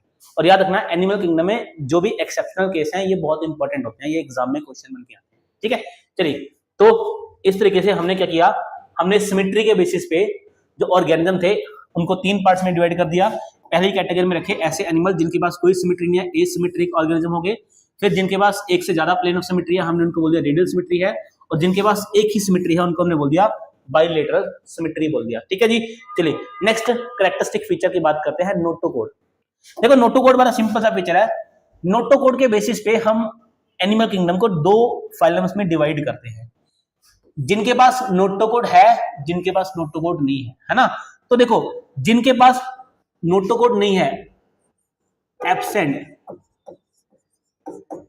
इस ग्रुप को हम बोल देंगे नॉन कोडेटा। और जहां पे नोटोकोड प्रेजेंट होती है इसको हम बोलते हैं कोडेड्स, है ना। सो ऐसे ऑर्गेनिज्म जहां पे नोटोकोड नहीं होती उनको बोलेंगे नॉन कोडेड्स बोल देंगे, नॉन कोडेड्स। और जहां पे कोडेड होगी वो मतलब उनको हम कोडेड्स बोल देंगे, है ना। अब एक ही फाइलम ऐसी है, only one phylum, only one phylum, और उसका नाम क्या है, फाइलम कोडेटा, जिसके पास नोटोकोड प्रेजेंट होती है ना। तो इनके पास नोटोकोड रहेगी, क्या रहेगी, प्रेजेंट होगी, और इनके पास नोटोकोड क्या रहेगी, एब्सेंट रहेगी। एंड यहाँ पे जो एग्जांपल है, जो फाइलम है, फाइलम पोरीफेरा से लेके हेमिकोडेटा, हेमिकोडेटा, इन सारी की सारी फाइलम्स को हम बोल देते हैं नॉन कोडेड्स बोल देते हैं। ठीक है जी, समझे बात को। चलिए बढ़िया। अब नेक्स्ट कैरेक्टरिस्टिक फीचर आता है सेगमेंटेशन। देखो सेगमेंटेशन को जब हम हर फाइलम को डिटेल में पढ़ेंगे तब हम इसके बारे में पढ़ेंगे, लेकिन एक चीज यहाँ पे इंपॉर्टेंट बताता हूं। क्या होता है ना, बॉडी के अंदर सेगमेंट्स डिवाइड करते हैं, तो ट्रू सेगमेंटेशन जो होती है, इसके ऊपर एग्जाम में क्वेश्चन था। ट्रू सेगमेंटेशन ऐसा बोला जाता है कि 2 ऑर्गेनिज्म के अंदर ट्रू भी होती है, रिपीटेड होती है, उसको बोलते हैं जो आर्थ्रोपोड है एंड एनिलिडा, इनके अंदर हमें ट्रू सेगमेंटेशन देखने को मिलती है। ट्रू सेगमेंटेशन का मतलब है जहां पे सेगमेंट्स क्या होते हैं, डिवाइड होते हैं। उसके बाद क्या होता है, इसके बाद की जो फाइलम्स होती है वहां पे क्या होता है, इसके बाद की जो फाइलम्स होती है वहां पे जो सेगमेंट्स होते हैं वो फ्यूज कर जाते हैं, एक बड़ा सेगमेंट बनाते हैं जिसको टेग्मा बोल देते हैं। तो जब फाइलम्स को देखेंगे तब बात करेंगे। इसके अलावा जो ट्रू सेगमेंटेशन होती है, इसका मीनिंग समझो, what is the meaning of true segmentation. True segmentation का मतलब होता है कि बॉडी जो है वो डिवाइडेड जो है, body divided externally and internally. मतलब जो आपको बॉडी का सेगमेंट नजर आ रहा है ना, बाहर से अंदर से भी बॉडी डिवाइडेड है। लेकिन कुछ ऐसे भी ऑर्गेनिज्म है जहां पे जो बॉडी होती है वो एक्सटर्नली तो डिवाइड होती है, बट नॉट इंटरनली। और ये देखने को मिलता है हमें टेप वर्म के अंदर। और ऐसी सेगमेंटेशन को हम बोलते हैं सूडो सेगमेंटेशन। ऐसी सेगमेंटेशन बोलेंगे सूडो सेगमेंटेशन, ठीक है, क्योंकि एग्जाम में क्वेश्चन है इसके ऊपर। तो सूडो सेगमेंटेशन हमें कहां देखने को मिलती है? हमें ये जो टेप फॉर्म है उनके अंदर देखने को मिलती है। ठीक है जी, पॉइंट क्लियर हुआ? तो क्या क्या कौन कौन से हमने कैरेक्टर्स पढ़ लिए? हमने बहुत सारे कैरेक्टर्स पढ़े।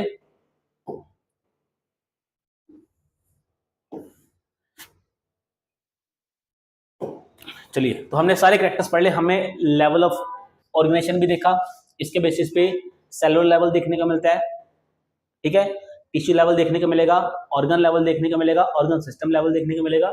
जब लड़के 2 प्रेजेंट है तो डिप्लोब्लास्टिक ऑर्गेनिज्म है, 3 प्रेजेंट है तो ट्रिप्लोब्लास्टिक ऑर्गेनिज्म है। सिलोम की बात करेंगे तो जिनके पास मेसोडर्म है, सिलोम पहली बात तो उनके पास होता है। लेकिन ऐसी कौन सी फाइलम है जिसके पास मेसोडर्म भी है लेकिन सिलोम फिर भी नहीं है? Answer is Platyhelminthes. ऐसी कौन सी फाइलम है जिसके पास मेसोडर्म तो है लेकिन ट्रू सिलोम नहीं है? सिलोम भी है लेकिन ट्रू नहीं है, एस्केहेल्मिंथेस। ठीक है, सिमेट्री की बात करते हैं तो सिमेट्री क्या होता है? एक ऐसा प्लेन जिससे ऑर्गेनिज्म को 2 इक्वल पार्ट में डिवाइड किया जा सके, है ना। जिनके पास कोई प्लेन नहीं होता उनको हम एसिमेट्रिक ऑर्गेनिज्म बोलते हैं। जिनके पास एक से ज्यादा प्लेन होते हैं रेडियल सिमेट्री बोलते हैं। जिनके पास सिर्फ एक ही प्लेन होता है उनको बोलते हैं बाइलेटरल सिमेट्री। ठीक है, एंड बाइलेटरल सिमेट्री की पहचान होती है जिस ऑर्गेनिज्म के अंदर को हेड दिख जाएगा ना, हेड, उसके अंदर बाइलेटरल सिमेट्री होती है, ध्यान रखना हमेशा। फिर आता है नोटोकोड, जिनके पास प्रेजेंट है कोडेट्स बोलेंगे, एक ही फाइलम है फाइलम कोडेटा। जिनके पास एब्सेंट है नॉन कोडेट्स बोलेंगे, फाइलम पोरीफेरा से लेके हेमिकोडेटा तक सब क्या है? नॉन कोडेट्स हैं। फिर आता है सेगमेंटेशन, सेगमेंटेशन को हम डिटेल में पढ़ेंगे। अब बात थी ट्रिक की कि सर हम याद कैसे करेंगे इन फाइलम्स को? तो एक ट्रिक है, शॉर्टकट है, ध्यान से लिखो। यह है पोको चाय पीने, पोको चाय पीने आ मैं हूं चल। क्या बोलना है आपने बोलना है पोको चाय पीने आ मैं हूं चल। यहाँ पे पोको में पी ओ का मतलब है फाइलम पोरीफेरा, सी ओ का मतलब है सिलेंटेटा, चाय में सी का मतलब है टीनोफोरा, पीने में पी का मतलब है प्लेटीहेल्मिंथेस, ए में 3 ए है एडेलिडा, सॉरी एस्केहेल्मिंथेस, एडेलिडा, आर्थ्रोपोडा, एम का मतलब है मोलस्का, ई का मतलब है इकानोडर्मेटा, एच का मतलब है हेमिकोडेटा, सी एच का मतलब है कोडेटा। तो इस तरीके से आप फाइलम्स को भी याद कर सकते हैं। 2-3 बार लिख के देखो, ठीक है। क्या बोलना है आपने बोलना है पोको चाय पीने आ मैं हूं चल, है ना।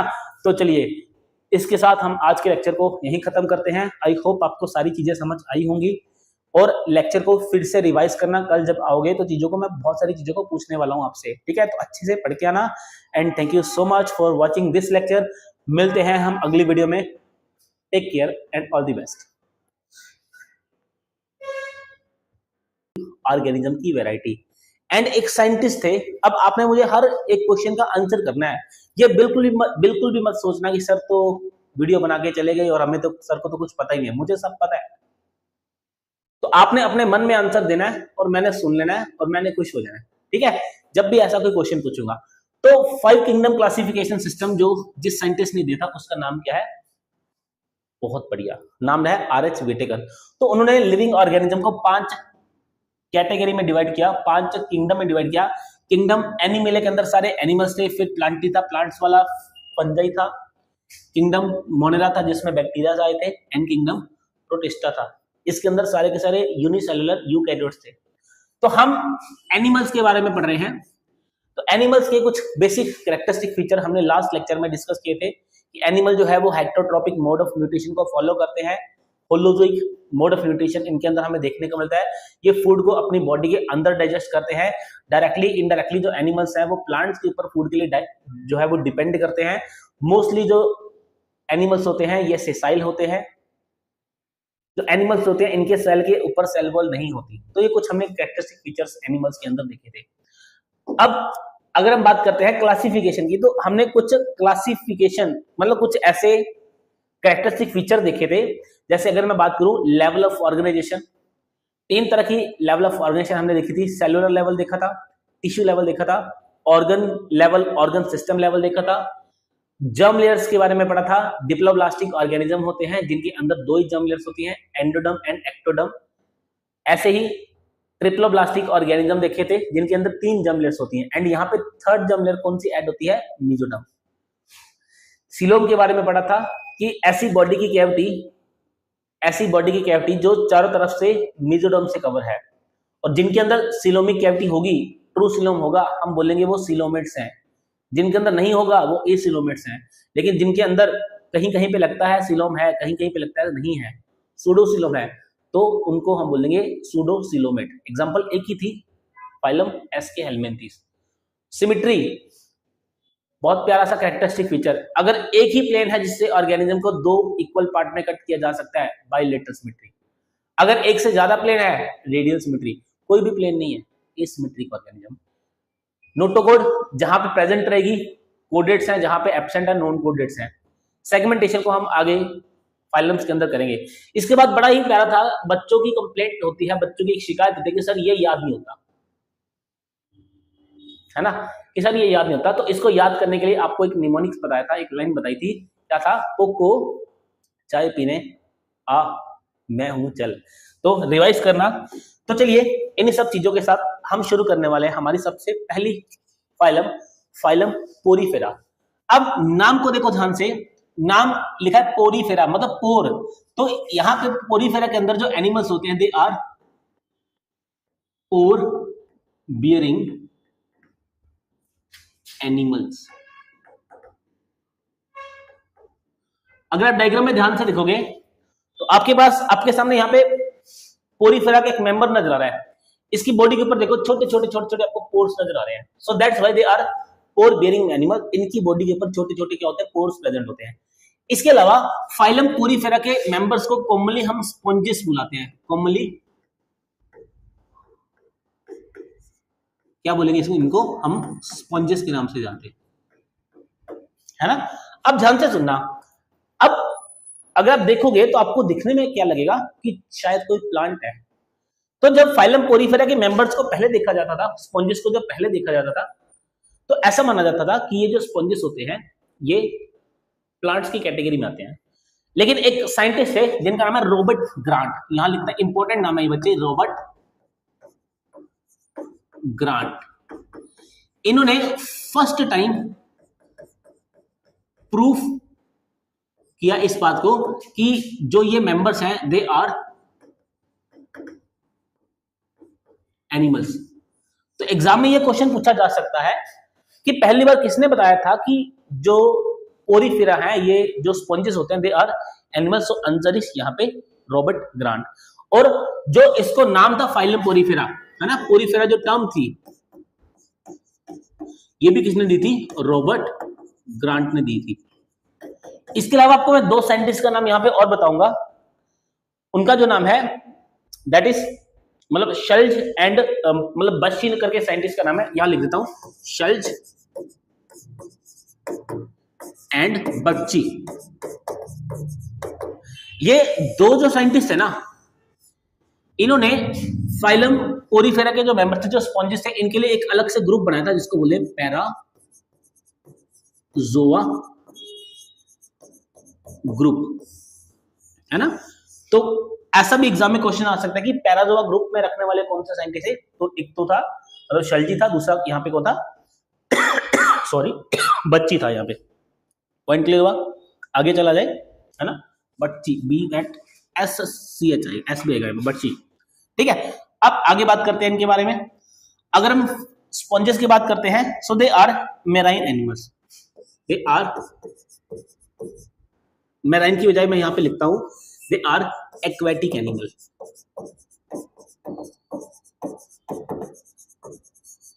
ये आपको हमेशा समुद्रों में देखने को मिलेंगे। एक्वेटिक में भी mostly they are marine. Marine का मतलब कि ये जो एनिमल्स आपको खारे पानी में देखने को मिलेंगे, समुद्रों के अंदर, ओशंस के अंदर देखने को मिलेंगे।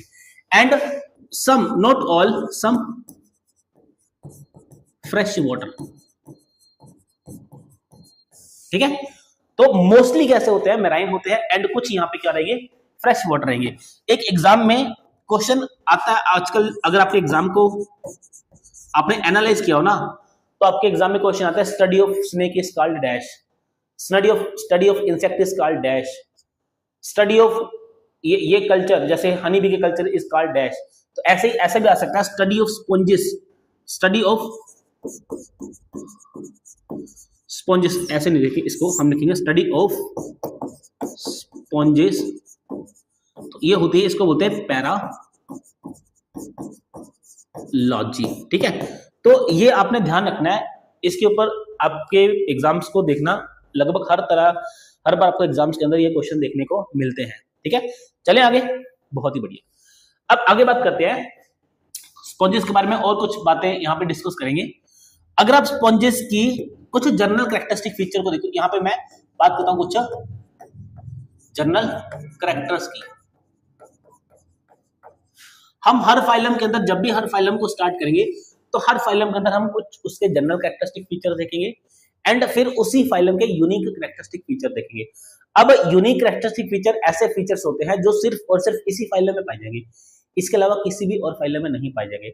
और जब भी हम किसी फाइलम के यूनिक कैरेक्टरिस्टिक फीचर देखते हैं, ध्यान रखना, एग्जामिनर का ध्यान, फोकस उन्हीं यूनिक कैरेक्टरिस्टिक फीचर पे होता है। तो हमारी आंख एकदम ऐसे बाज जैसी होनी चाहिए, हमें पता होना चाहिए कि एग्जामिनर जो है वो क्वेश्चन कहां से पूछ सकते हैं।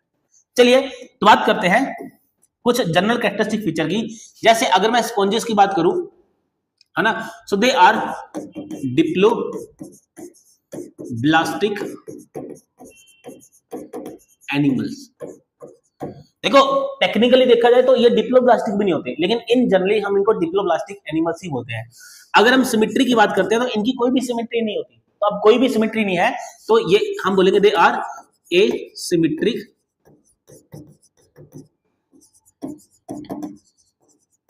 एनिमल्स। इसके अलावा अब देखो, जब इनके पास मीजोडर्म है ही नहीं, तो बताओ सिलोम होगा, नहीं होगा, तो ये कैसे देंगे, ए सिलोमेट्स, है ना, कैसे देंगे ये ए सिलोमेट्स। इसके अलावा अगर मैं रेस्पिरेशन की बात करता हूं, तो रेस्पिरेशन करते हैं through general body surface, general body surface. तो यहां तक बात समझाई। देखो एसिलोमेट्स होते हैं, ठीक है, इसके अलावा एसिमेट्रिक है, इसके अलावा डिप्लोब्लास्टिक है, इसके अलावा बॉडी के जनरल सरफेस से ये रेस्पिरेशन करते हैं, एंड एक इंपॉर्टेंट फीचर यहां पे और, दैट इज कि ये जो ऑर्गेनिज्म होते हैं, है ना, they have cellular level of organisation, इनके अंदर सेलुलर लेवल ऑफ ऑर्गेनाइजेशन, है ना, मतलब जो लेबर है, जो काम है, वो सेल्स में बांटा हुआ है, यहाँ पे अभी तक टिश्यू की फॉर्मेशन नहीं हुई है। तो ये इनके कुछ क्या है, जनरल कैरेक्टरिस्टिक फीचर्स हैं। अब एक छोटा सा काम यहाँ पे हम और करेंगे। हम यहाँ पे क्या करेंगे, हम इसकी जो बॉडी वॉल है, बॉडी वॉल को स्टडी करेंगे। बहुत इंपॉर्टेंट फीचर है बॉडी वॉल के ऊपर, आज का क्वेश्चन पूछे जाते हैं। तो क्योंकि इनके अंदर हमें 2 लेयर्स देखने को मिलती हैं। ध्यान से सुना ये बात, एग्जाम का क्वेश्चन है। इनके अंदर हमें 2 लेयर्स देखने को मिलती है, एक आउटर लेयर देखने को मिलेगी, एक इनर लेयर देखने को मिलेगी। जो आउटर लेयर होती है बच्चे, उसको बोलते हैं पिनेकोडर्म, एंड जो इनर लेयर होती है उसको बोलते हैं कोएनोडर्म। लिखता हूं मैं यहाँ पे, देखो 2 लेयर्स इनकी बॉडी में होती है, एक होती है आउटर लेयर, एक होती है inner layer, inner layer, outer layer. Outer layer को बोलते हैं पिनेकोडर्म, इनर लेयर को बोलते हैं कोएनोडर्म, है ना, ये ध्यान रखना, पिनेकोडर्म, कोएनोडर्म। अब ये नाम इनके क्यों दिए गए, एक छोटा सा डायग्राम बनाऊंगा यहाँ पे मैं, उसके बाद हम इन चीजों को आगे समझते हैं। जैसे मैंने यहाँ पे नॉर्मली बताया कि ये एक लेयर है, ये इस तरीके से एक लेयर है, कोई स्पॉन्ज है, सपोज करो कोई स्पॉन्ज है, ठीक है, ये स्पॉन्ज की लेयर, मैंने ऐसी, ये डायग्राम मैंने ऐसे ही बना दिया, ठीक है, ये इस तरीके से ऐसे जो स्पॉन्जेस होते हैं ना बच्चे, ये हमेशा जमीन के साथ जुड़े रहते हैं, ये मूव नहीं कर सकते। तो हम ये भी बोलते हैं कि दे आर सिसाइल। सिसाइल का मतलब होता है जो मूव नहीं कर सकते, है ना। ओके फाइन, फंडा बड़ा प्यारा सा, समझते रहना। तो यहाँ पे एक बड़ा सारा होल होता है, इसके ऊपर अभी आता हूं मैं, इसके ऊपर अभी आता हूं। ये सारी की सारी, ये क्या है, सारी की सारी कैविटी है। अब ध्यान से सुनना, एक तो देखो, आप ध्यान से देखोगे, एक तो इनकी ये अंदर ये आपको इनर लेयर दिख रही है, ये वाली इनर लेयर, इस लेयर को बोलते हैं कोएनोडर्म, एंड ये आउटर लेयर है, इसको बोलेंगे पिनेकोडर्म। एक्चुअली में इन दोनों लेयर्स के बीच में, ध्यान से सुन लो मेरी बात, इन दोनों लेयर्स के बीच में एक जेली भरी होती है। इन दोनों लेयर्स के बीच में इस तरीके से जेली जैसा लिक्विड भरा होगा, ऐसे। इस जेली जैसे लिक्विड को बोलते हैं मीजोग्लोआ। एग्जाम का क्वेश्चन अगेन ये किसका क्वेश्चन आ गया, एग्जाम का क्वेश्चन। तो इन दोनों लेयर्स के बीच में ये जो जेली टाइप मटेरियल होता है, दिस इज कॉल्ड मीजोग्लोआ। पेपर का क्वेश्चन। और ये मीजोग्लोआ जो होता है, it is non cellular jelly होती है। ये खुद नॉन सेलुलर जेली होती है। इसके अंदर सेल्स हो सकते हैं, लेकिन ये खुद, अगर मैं बात करूं, ये खुद नॉन सेलुलर जेली होती है। एग्जाम में इसके ऊपर क्वेश्चन पहले भी पूछा गया है, दोबारा भी पूछे जाने के चांसेस हैं। अब ये जो मीजोग्लोआ होती है, इस मीजोग्लोआ के अंदर होते हैं कुछ सेल्स, ऐसे सेल्स, इसके अंदर बहुत सारे सेल्स होते हैं, बहुत सारे। इसके अंदर क्या देखने को मिलेगा, ऐसे ऐसे बहुत सारे सेल्स होते हैं। इन सेल्स के बारे में हम अभी आगे बात करेंगे।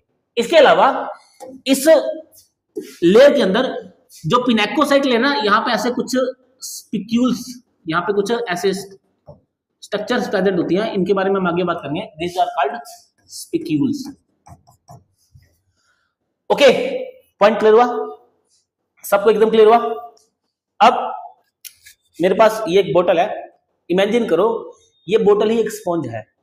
अगर मैं इस बोतल पे सारे यहाँ पे छोटे छोटे छोटे छोटे छेद कर दूं, बिल्कुल छोटे छोटे छेद, बिल्कुल छोटे छोटे पोर्स कर दूं, तो अब बताओ इस ऑर्गेनिज्म की बॉडी के ऊपर, इस बोतल के ऊपर बहुत सारे छेद हो जाएंगे, तो ये भी पोरीफेरा का मेंबर हुआ। एक्चुअली मैं ना पोरीफेरा को जब भी आप कभी ध्यान से देखोगे ना, मैं इसको नीचे ड्रॉ करता हूँ, यहाँ पे आपको नीचे दिखाता हूँ। अगर आप पोरीफेरा को देखोगे तो पोरीफेरा की बॉडी कुछ ऐसी होती है, एक यहाँ पे एक बड़ा सारा पोर देखने को मिलेगा, ये इसकी बॉडी है ना, एंड इसकी बॉडी के ऊपर छोटे छोटे आपको ऐसे इस तरीके से बहुत सारे क्या देखने को मिलेंगे, पोर्स देखने को मिलेंगे।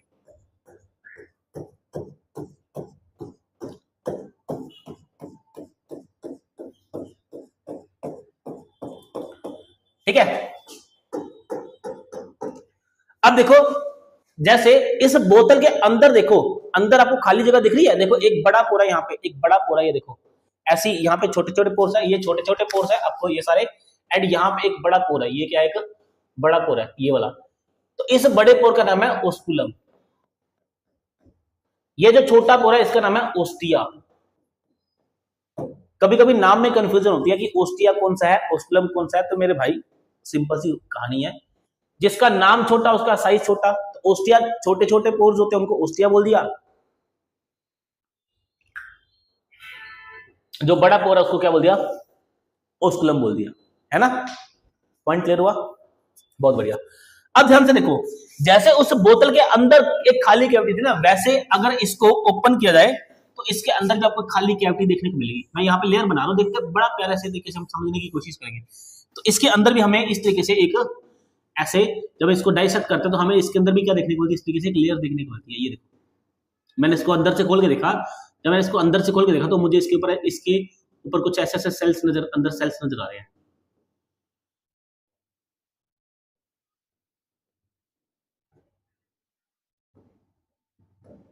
क्लियर है, समझ रहे हो बात को, थोड़ा सा 3D आपको फील आ रहा है ना, कि हमने इसको अंदर से काट के देखा। और अंदर देखो, ये जो खाली कैविटी आपको अंदर दिख रही है ना, ये पूरी की पूरी खाली cavity, this is called स्पोंजोसील cavity. मतलब ये एक स्पॉन्ज मान लिया, यहाँ पे पूरी बॉडी में छोटे छोटे पोर्स हैं, हमने उनको ओस्टिया बोला, ठीक है। और ये एक ऊपर एक बड़ा पोर है, इसको ओस्कुलम बोला। एंड देखो अंदर आपको खाली, ये देखो अंदर कैविटी है खाली, तो ये जो अंदर वाली कैविटी है, इस कैविटी को हमने क्या बोल दिया, स्पोंजोसील बोल दिया। आई होप आपको स्ट्रक्चर जो है वो ऐसे बढ़िया तरीके से फील समझ आ रही होगी एक्चुअली में दिखते कैसे। पॉइंट क्लियर हुआ, ओके ओके, बहुत ही बढ़िया। तो ध्यान रखना, जो ओस्टिया होते हैं दे आर मैनी, बहुत होते हैं, बट माइन्यूट होते हैं, छोटे होते हैं साइज में, ठीक है, ओस्कुलम जो है ये 1 होता है एंड लार्ज होता है। ओके, पॉइंट क्लियर हुआ? तो यहां पे ये कुछ जनरल फीचर थे जो हमें स्पॉन्जेस के बारे में पता होने चाहिए। इसके अलावा हम ये भी बोल देते हैं कि ये जो स्पॉन्जेस होते हैं इनको हम प्रिमिटिव एनिमल्स भी बोल देते हैं, क्योंकि एनिमल किंगडम की सबसे पहली वाली फाइलम है ये। तो जैसे जैसे हम आगे बढ़ते चले जाएंगे वैसे वैसे फाइलम्स और एडवांस होती चली जाएंगी, और हमारा पढ़ने का जो मेथड है वो हर फाइलम के लिए चेंज होता चला जाएगा, थोड़ा थोड़ा एडवांस होता चला जाएगा। ठीक है, चलिए बढ़िया। अब बात करते हैं आगे। इस फाइलम के अंदर जो एनिमल्स हैं उनके यूनिक कैरेक्टरिस्टिक फीचर कौन से हैं? बच्चे ध्यान सुन लो, फिर बोल देता हूं कि जितने भी हम यूनिक कैरेक्टरिस्टिक फीचर्स को देखेंगे ये सारे के सारे इंपॉर्टेंट है। तो इसके अंदर हमें 3 ऐसे फीचर्स देखने को मिलते हैं जो किसी भी और फाइलम में नहीं देखने को मिलेंगे।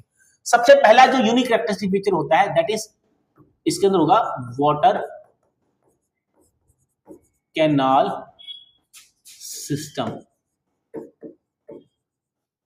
मतलब मैं सिर्फ इतना बोलूंगा, आपकी स्टेट के हर तरह के एग्जाम में जिसमें जियोलॉजी पूछी जाती है उसमें इस वाटर कैनाल सिस्टम के ऊपर तो क्वेश्चन देखने को मिलता है। और ध्यान रखना, एक और होता है वाटर वेस्कुलर, एक और होगा यहां पे वाटर वेस्कुलर सिस्टम। ध्यान रखना बच्चे, ये इकाइनोडर्मेटा के अंदर होता है। ये कहां देखने को मिलेगा? इकाइनोडर्मेटा के अंदर। याद रखना, ये इकाइनोडर्मेटा, वेस्कुलर, जहां पे वेस्कुलर वर्ड आ गया वो इकाइनोडर्मेटा के अंदर है, यहां पे कैनाल सिस्टम होता है। अब मैं आपको इस तरीके से डायग्रामेटिकली इस तरीके से समझाऊंगा कि आपको सारी चीजें क्लियर हो जाएंगी, कभी नहीं भूलोगे। दूसरा, हमें यहां देखने को मिलता है, यहां पे हमें देखने को मिलेंगे स्पिक्यूल्स देखने को मिलते हैं, है ना। जैसे अभी लास्ट डायग्राम में मैंने आपको दिखाया था ना, ये देखो ध्यान से, यहाँ पे दिखाया था कि जो पिनेकोडर्म की लेयर होती है इसमें यहाँ पे देखो कुछ स्ट्रक्चर्स देखने को मिलती है कैल्शियम की, ऐसे कांटे से, इनको स्पिक्यूल्स बोलते हैं। ये भी हमें इसी फाइलम के अंदर देखने को मिलते हैं। थर्ड, यहाँ पे जो फीचर होता है इस फाइलम के अंदर वो होता है स्पेशल तरह के सेल्स होते हैं जिनको बोलते हैं क्वेनोसाइट सेल, और इसी का नाम है collar cell. Match of the following में क्वेश्चन आता है, 4 तरह के सेल इधर दिए होंगे, 4 फाइलम के नाम इधर दिए होंगे, और हर फाइलम, जैसे इस फाइलम के अंदर यूनिक जो सेल्स है उसको क्वेनोसाइट बोलते हैं, ऐसे ही इसके बाद वाली हम फाइलम पढ़ेंगे, नाइडेरिया पढ़ेंगे जिसको सिलेंट्रेटा भी बोलते हैं, उसके अंदर नाइडोप्लास्ट सेल्स है, वो उस फाइलम के स्पेशल सेल्स। तो इस तरीके से एक कॉलम में सेल्स होंगे, एक कॉलम में फाइलम्स होंगी, आपको मैच करना है किस मतलब किस फाइलम के अंदर कौन से सेल्स हैं। तो 3 कौन कौन से कैरेक्टरिस्टिक फीचर्स हैं यूनिक वाले? वाटर कैनाल सिस्टम है, स्पिक्यूल्स है एंड क्वेनोसाइट्स है। चलिए सबसे पहले हम बात करते हैं वाटर कैनाल सिस्टम की।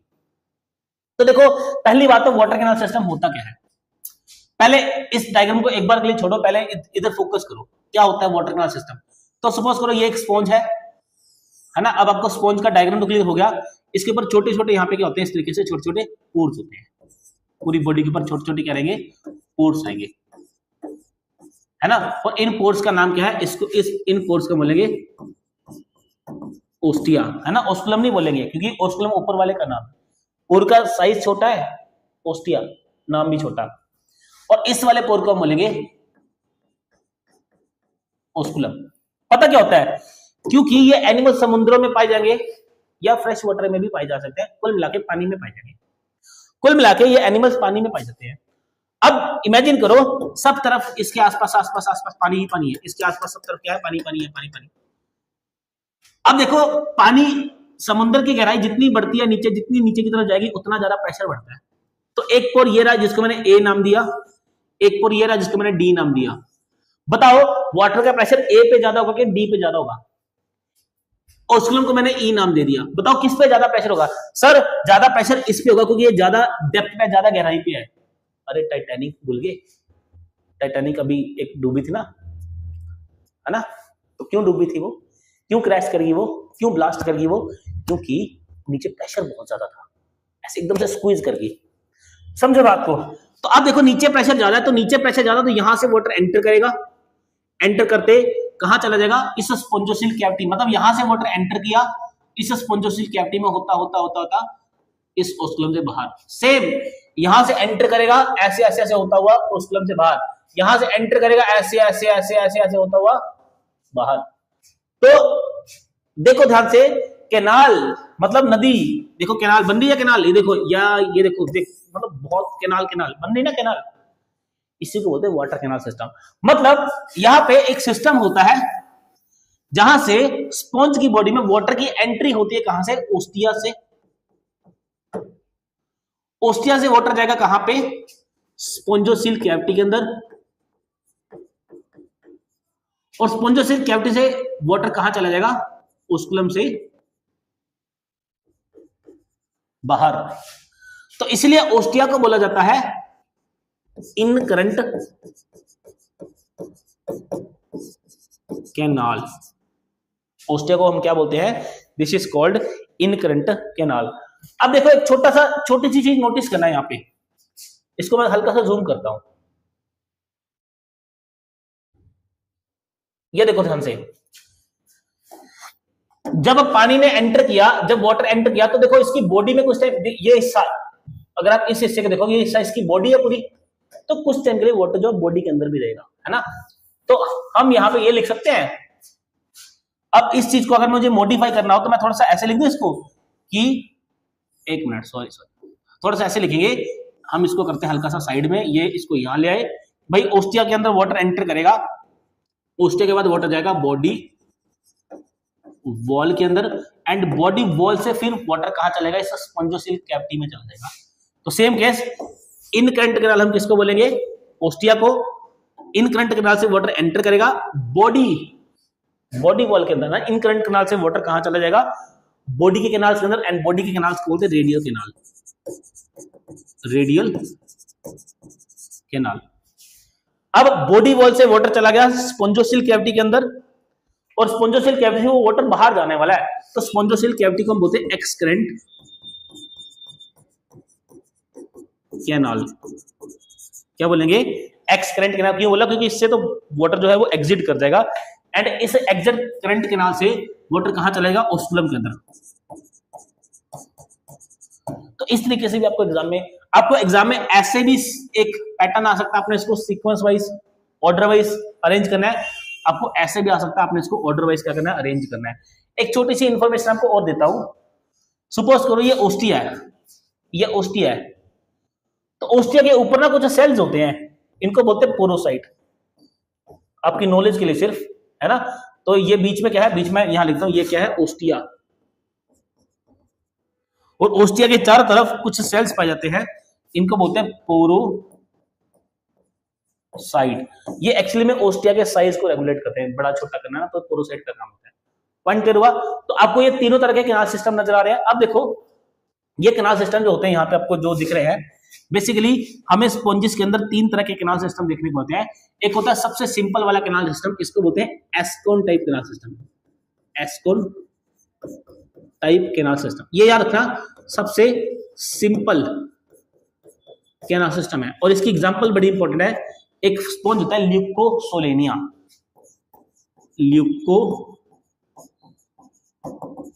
नाम का स्पॉन्ज है। पहले तो इसके ऊपर कभी क्वेश्चन नहीं पूछते थे, लेकिन पिछले 3-4 सालों से ल्यूकोसोलेनिया के ऊपर क्वेश्चन बड़े पूछे जा रहे हैं। दूसरा जो है that is sycon type canal system, जो आपको ये सेकंड वाला नजर आ रहा है, this is sycon type canal system. यहां लिखता हूं, दिस इज साइकोन टाइप क्या, और यहां पे एग्जांपल है बच्चे स्काइफा, जिसको अनस्पॉन्ज बोलते हैं, जिसको आपने जनरली कभी बीएससी में पढ़ा होगा, पहला ही चैप्टर आता है स्काइफा करके, डिस्पॉन्ज करके। थर्ड इज, जो थर्ड है हमारा सबसे एडवांस है, थर्ड वाला, इसको बोलते हैं leucon type canal system. Third वाला is, this is leucon type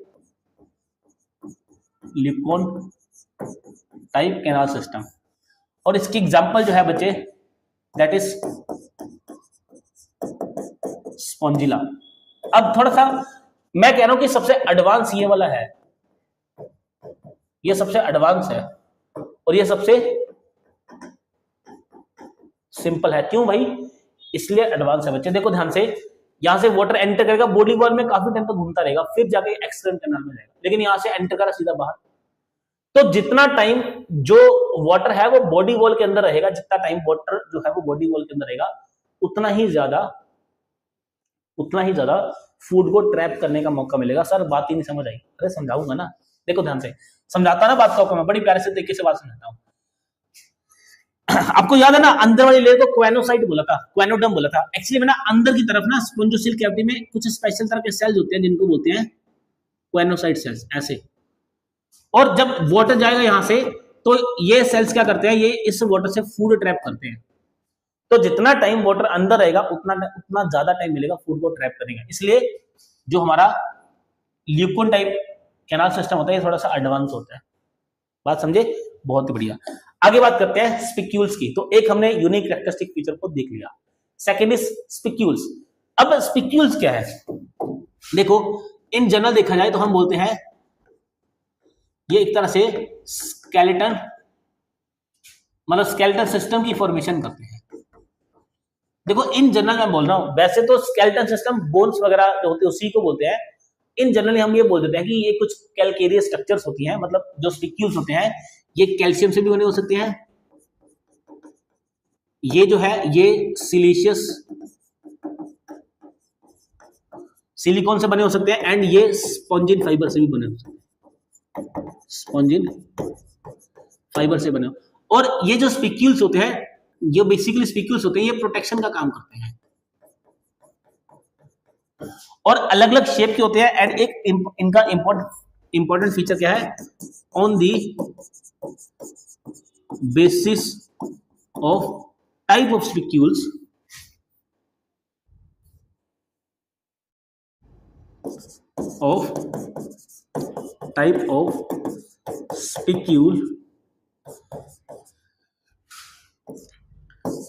Porifera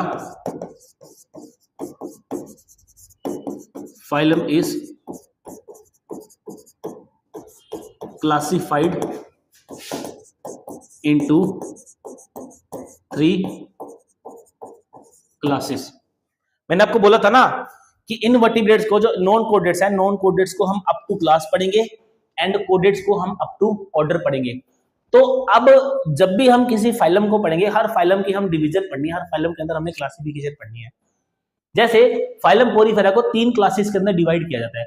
अब इन तीनों क्लासेस को डिवाइड करने का जो क्राइटेरिया होता है वो होता है कि इनके अंदर किस तरह के स्पिक्यूल्स पाए जाते हैं, ठीक है? तो ये ध्यान रखना है। अब देखो अलग अलग तरह के स्पिक्यूल्स होते हैं, अलग अलग तरह के यहाँ पे स्पिक्यूल्स हमें देखने को मिलते हैं, ठीक है? चलिए आगे बात करते हैं। तीसरा unique characteristic feature that is choanocyte cells, जिनको हम क्या बोलते हैं, कॉलर सेल्स बोलते हैं। अब पहले डायग्राम में देखो, ये स्पॉन्ज है, स्पॉन्ज की बॉडी के ऊपर आपको छोटे छोटे पोर्स नजर आ रहे हैं, एंड इसके अंदर की कैट देखो, आपको इसके अंदर की कैट, ये देखो आपको इसकी बॉडी वॉल के अंदर आपको छोटे छोटे यहाँ पे क्या नजर आ रहे हैं, सेल्स नजर आ रहे हैं। स्पोंजोसेल कैविटी के अंदर आपको छोटे छोटे क्या नजर आ रहे हैं, यहाँ पे सेल्स नजर आ रहे हैं। और ये जो छोटे छोटे सेल्स है ना बच्चे, ये जो छोटे छोटे सेल्स हैं बेसिकली यही वो सेल्स हैं जो यूनिक होते हैं, है ना? अब एक डायग्राम इसका मैं बनाता हूं यहां पे। जैसे देखो ध्यान से, ये किस तरीके, ऐसे ऐसा सेल होगा ये, ठीक है? और नीचे एक और सेल लगा होगा, इसको बोलते हैं अमीबॉइड सेल, ठीक है? और यहां पे इसके पास यहां पे एक होगी फ्लैजेला। तो ये दिस इज कॉलर सेल,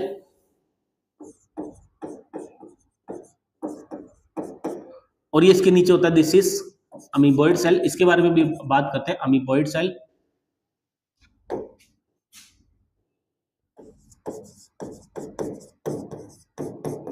और ये इसकी रही फ्लैजिला,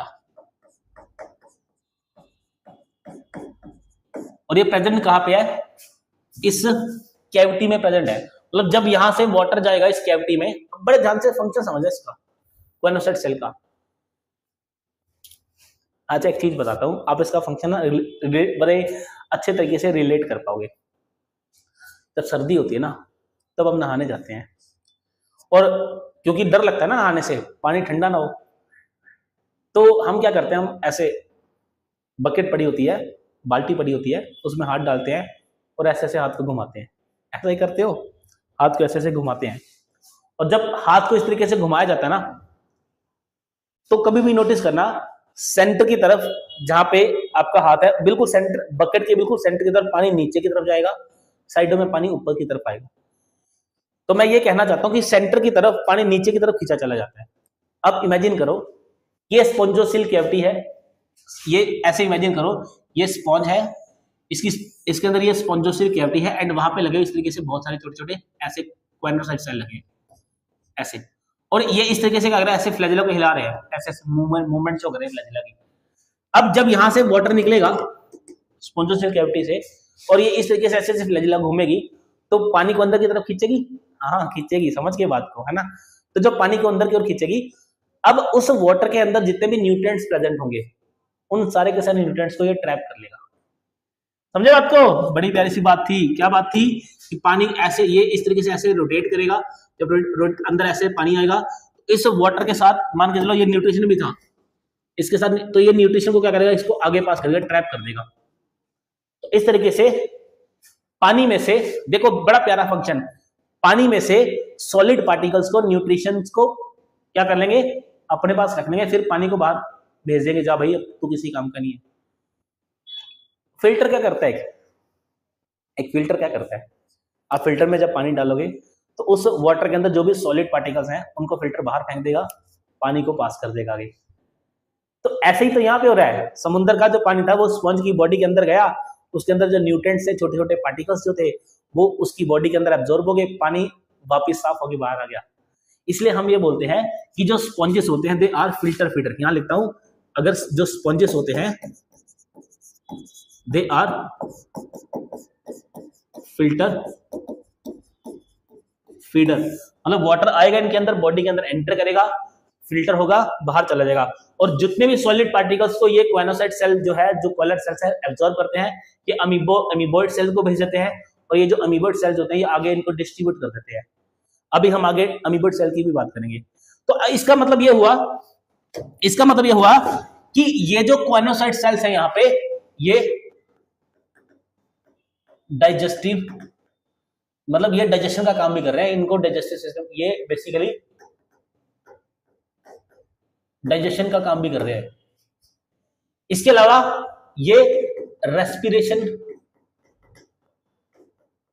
भी करते हैं। इसके अलावा इसकी बॉडी वॉल के अंदर जो भी एक्सक्रीटरी प्रोडक्ट्स है, उन सारे के सारे एक्सक्रीटरी प्रोडक्ट को यहां से बाहर फेंक देंगे। इसका मतलब यही यहां पे क्या करेंगे, एक्सक्रीशन का काम भी करेंगे। इनके अंदर नर्वस सिस्टम तो होता ही नहीं है, न्यूरॉन टिश्यू तो होते ही नहीं इनके अंदर, बात समझ आई। तो हमें digestive system, respiratory system, excretory system अलग से पढ़ने की जरूरत ही नहीं है। इसके अलावा क्योंकि फ्लूइड को भी यही, मतलब वाटर जो है वो आ रहा है जा रहा है, इसका मतलब जो हमारा वाटर कैनाल सिस्टम है, अच्छा क्वानोसाइट सेल का ये फंक्शन क्लियर हो गया, है ना। तो अब देखो, ये जो हमारा कोलर सेल्स है, क्वानोसाइट सेल्स है, ये वाटर कैनाल सिस्टम के साथ मिलकर सर्कुलेटरी सिस्टम का काम भी करते हैं, है ना। तो अगर मैं यहाँ पे देखो, अगर मैं यहाँ पे इस वाटर कैनाल सिस्टम के फंक्शन की बात करूं, तो वाटर कैनाल सिस्टम का फंक्शन जो है, ये बेसिकली एक सर्कुलेटरी सिस्टम का काम करेगा। जैसे फूड जो होता है ना, फूड को हमारा बॉडी का सर्कुलेटरी सिस्टम फूड को हर जगह पहुंचाता है, ऐसी वाटर कैनाल सिस्टम भी क्या करेगा, फूड को हर जगह पहुंचाएगा, है ना। एंड इसको फुलफिल करने का काम कौन करता है, कॉलर सेल्स होते हैं, ये भी क्या करते हैं, बेसिकली सर्कुलेशन में रोल प्ले करते हैं, एक तरह से एब्जॉर्ब कर लेते हैं फूड को। बात समझाई? याद रखना, ये सिर्फ और सिर्फ सेल कहां पाए जाएंगे, पोरीफेरा के अंदर पाए जाएंगे, और कहीं नहीं पाए जाते। चलिए नेक्स्ट हम बात करते हैं कुछ अदर सेल्स, जिनकी मैं आपके सामने बात करता कि इनके अंदर कुछ अदर सेल्स भी पाए जाते हैं। अब ध्यान से सुना, ये जो अदर सेल्स है ना बच्चे, इनके ऊपर भी आजकल क्वेश्चन पूछे जाते हैं, और सही में क्वेश्चन पूछे जाते हैं। जैसे इनके अंदर एक सेल पाए जाते हैं, आर्कियोसाइड सेल। लिस्ट बना लो इसको, फर्स्ट टाइप के सेल है दैट इज आर्कियोसाइड सेल, बड़ा इंपॉर्टेंट सेल आर्कियोसाइड सेल, ठीक है। अब ये जो आर्कियोसाइड सेल्स होते हैं, बेसिकली एक तरह से stem cell, they behave like a stem cell. एक तरह से स्टेम सेल का काम करेंगे। अब स्टेम सेल ऐसे सेल्स होते हैं जो मतलब बॉडी के ज्यादातर ऑर्गन्स को बनाएंगे, या फिर स्टेम सेल की बजाय में मैं इनकी कैटेगरी लिखते हैं, ये होते हैं टोटीपोटेंट स्टेम सेल। इसका मीनिंग समझाता हूं। सपोज करो ये एक स्पॉन्ज है, इसको टुकड़ों में तोड़ दिया, एक टुकड़ा ये गिरा, एक टुकड़ा ये गिरा, एक टुकड़ा ये गिरा, एक टुकड़ा ये गिरा, और ये हर टुकड़ा अपने आप में एक पूरे स्पॉन्ज की फॉर्मेशन कर देगा। इसका मतलब इस स्पॉन्ज के अंदर हाई पावर ऑफ रीजनरेशन है, और ये हाई पावर ऑफ रीजनरेशन किसके कारण होती है? इन स्टेम सेल के अंदर आती है। एंड एक्चुअली में ये जो आपके सामने मैंने एक्सपेरिमेंट लिखा ना, कि इस तरीके से इसके अंदर हमें क्या देखने को मिलते हैं? सेल्स देखने को मिलते हैं, है ना। जब ये टूटते हैं, जब ये जो हमारा क्या बोलते हैं इसको, जब जो स्पॉन्जेस जब इसको तोड़ा जाता है, तो हर टुकड़ा जो होता है वो एक पूरे स्पॉन्ज के अंदर रीजनरेट कर जाता है। इसको विल्सन एक्सपेरिमेंट बोलते हैं, विल्सन एक्सपेरिमेंट, जो कि ये बताता है कि स्पॉन्जेस के अंदर हाई पावर ऑफ रीजनरेशन है। अगर इनकी बॉडी का कोई पार्ट टूटता है तो वो फिर से रीजनरेट कर देता है because of this totipotent stem cell. Next type of cells that is chromocyte cell. Chromocyte cell, अब देखो क्रोमा का मतलब होता है कलर। तो अगर आप स्पॉन्जेस को देखोगे तो कोई स्पॉन्ज आपको रेड कलर का नजर आ रहा है, कोई ब्लू कलर का नजर आ रहा है, कोई येलो कलर का है, कोई ग्रीन कलर का है ना। तो एक्चुअली में वो किसके कारण? वो इन क्रोमोसाइट्स के सेल्स के, तो ये पिगमेंट सेल्स होते हैं, पिगमेंट सेल्स होते हैं, है ना। मतलब ये इनकी बॉडी इन सेल्स के अंदर पिगमेंट्स पाया जाता है। Next is thesocyte cells. Exam में इसके ऊपर क्वेश्चन आया हुआ है, थीसोसाइट सेल।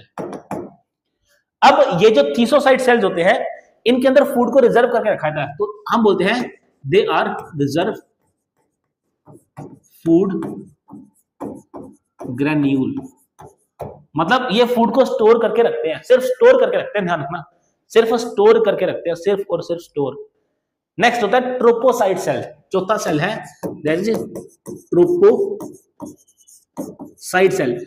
ये फूड को देखो, ऊपर वाले जो थे थीसोसाइट ये फूड को स्टोर करते हैं, नीचे वाले जो है ये क्या करते हैं? ये फूड को सप्लाई करते हैं, है ना। तो ये बोलेंगे दे सप्लाई न्यूट्रिएंट्स।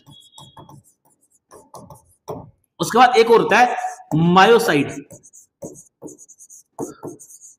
ये कॉन्ट्रैक्टाइल सेल्स होते हैं, मतलब थोड़ा बहुत मसल्स की तरह ये कॉन्ट्रैक्ट कर सकते हैं। एंड लास्ट जो सेल है that is gland cell, gland cells. ये क्या करेंगे? ये कुछ स्लाइमी सिक्रीशन सिक्रीट करेंगे। स्लाइमी मतलब ऐसी चिपचिपी सी, स्लाइमी सिक्रीशन,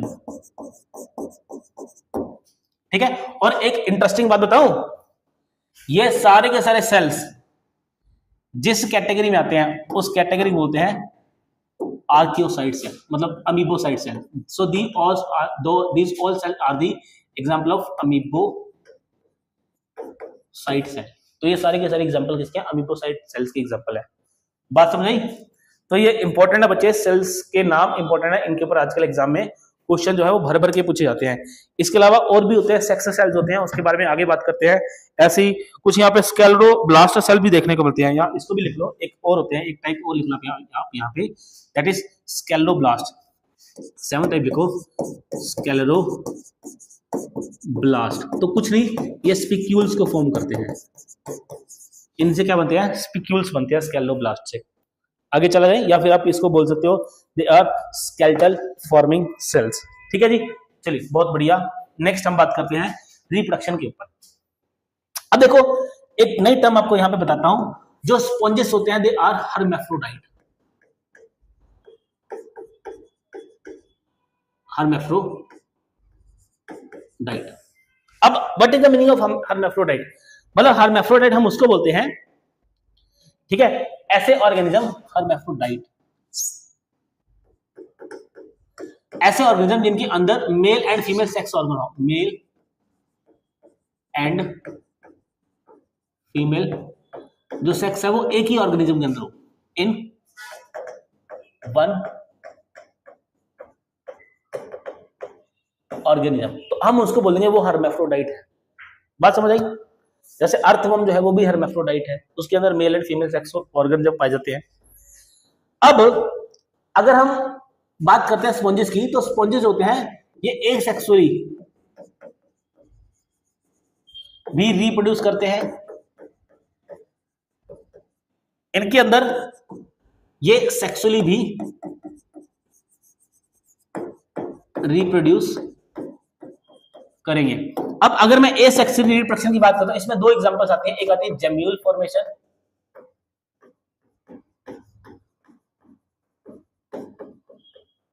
और एक इसके अंदर एग्जांपल आती है रीजनरेशन की।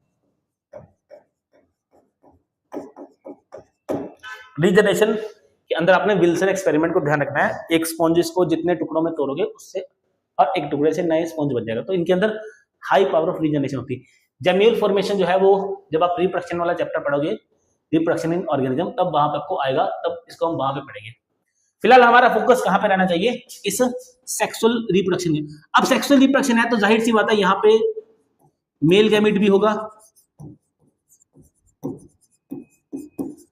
एंड यहां पे फीमेल गैमेट भी होगी, फीमेल गैमेट भी होगा। अब एग्जाम में कभी कभी क्वेश्चन आता है कि मेल गैमेट किससे बनता है, तो मेल गैमेट जो होता है ना बच्चे, ये बनता है फ्रॉम, किससे बनेगा अंदाजा लगाओ, पता है? Choanocyte cell. ये क्या होता है बेसिकली? ये एक मॉडिफाइड कोएनोसाइट सेल होता है। और जो फीमेल गैमेटोफाइट होता है या फिर बात करो जो फीमेल गैमेट होता है, ये बनता है आर्कियोसाइट से। तो आर्कियोसाइट किसकी फॉर्मेशन करेगा? फीमेल गैमेट की फॉर्मेशन करेगा। कोएनोसाइट किसकी फॉर्मेशन करवाता है? हमारी मेल गैमेट की फॉर्मेशन करवाएगा। एंड इन दोनों के अंदर होगी फर्टिलाइजेशन। फर्टिलाइजेशन यहाँ पे क्या होगी? दोनों के अंदर फर्टिलाइजेशन।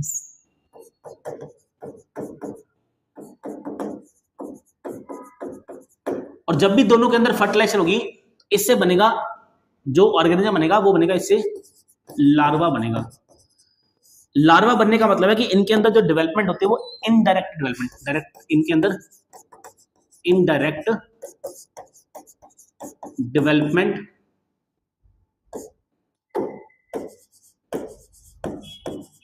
देखने को मिलता है। इनडायरेक्ट डेवलपमेंट का मतलब क्या है? जैसे ह्यूमन के केस में एक बेबी हुआ, वो बिल्कुल ह्यूमन के जैसा ही है, अडल्ट के जैसा ही है, तो डायरेक्ट डेवलपमेंट। लेकिन बटरफ्लाई के केस में पहले एग से लार्वा निकला, कैटरपिलर निकला, फिर प्यूपा बनेगा वो, फिर जाके वो अडल्ट जैसा बनेगा, तो उसको बोलते हैं इनडायरेक्ट डेवलपमेंट। इनके अंदर भी सेम लार्वा बनता है। और याद रखना, इनका जो लार्वा होता है ना, लार्वा के ऊपर भी क्वेश्चन आता है। देखो इनका जो लार्वा होता है ये फ्री स्विमिंग लार्वा होता है। मतलब जो अडल्ट है वो फ्री स्विमिंग नहीं है, अडल्ट जो है वो एक जगह पे फिक्स रहेगा, लेकिन जो लार्वा है वो फ्री स्विमिंग होता है। और इनके अंदर तीन तरह के लार्वा पाए जाते हैं। सबसे पहला और कॉमन जो लार्वा होता है दैट इज कॉल्ड पैरेन्काइमुला। सबसे पहला जो कॉमन लार्वा होता है that is called parenchymula larva. Second number पे जो लार्वा होगा दैट इज एम्फीब्लास्टुला। एम्फीब्लास्टुला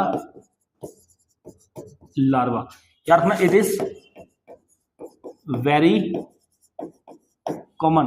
और तीसरा जो लार्वा होता है ये सबसे रेयर वाली स्टेज होती है, सबसे रेयर लार्वा होता है, इसको होते हैं this is called stereoblastula larva. This is called stereoblastula larva. ये कैसा होता है? ये होता है रेयर होता है, क्या बोल दो कि ये कॉमन नहीं है। तो इस तरीके से यहां पे हमारी जो रिप्रोडक्शन है वो भी क्या होती है? कंप्लीट होती है। अब नेक्स्ट बारी जो इंपॉर्टेंट चीज जो बचती है वो है क्लासिफिकेशन। लेकिन क्लासिफिकेशन को करने से पहले हम एग्जांपल्स के ऊपर फोकस करेंगे ताकि हमें चीजें के बारे में पता हो।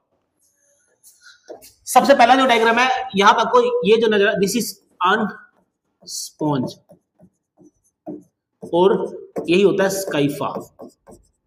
यही क्या होता है? स्काइफा। दूसरे नंबर पे आपको ये जो नजर आ रहा है दिस इज स्पॉन्जिला, जिसको फ्रेश वाटर स्पॉन्ज बोलते हैं। दिस इज यू स्पॉन्जिया और इसको बोलते हैं बाथ स्पॉन्ज। Bath smooth. ये जो लास्ट हमको नजर आ रहा है ना, this is called Euplectella. Japan के अंदर इसको मैरिज के टाइम पे गिफ्ट किया जाता है, अच्छा माना जाता है। उसके पीछे का रीजन क्या होता है, रीजन आपको मैं बताता हूं, शायद आपको रीजन नहीं पता हो। जो ये वाला स्पॉन्ज होता है ना यूप्लेक्टेला, इसके अंदर एक श्रिम्प रहती है, एक ऑर्गेनिज्म रहता है, और श्रिम्प जो है इसके अंदर तब तक रहेगी जब तक उसकी डेथ नहीं हो जाती। तो ये इस चीज का प्रतीक होता है कि जिस भी कपल की मैरिज होती है तो उसको इसको एज ए गिफ्ट दिया जाता है, बस ये चीज सोच के कि जैसे श्रिम्प मरने तक इसके अंदर रही थी, वैसे ये जो जोड़ी है जिसकी शादी हो रही है ये भी एक दूसरे के साथ हमेशा रहेंगे। तो इसलिए जो है इसको गिफ्ट किया जाता है जापान के अंदर। इसका एक और भी नाम है, this is also known as Venus flower basket, है ना। चलिए अब हम बात करते हैं क्लासिफिकेशन की। तो याद रखना, जो पोरीफेरा की क्लासिफिकेशन होती है, it is on the basis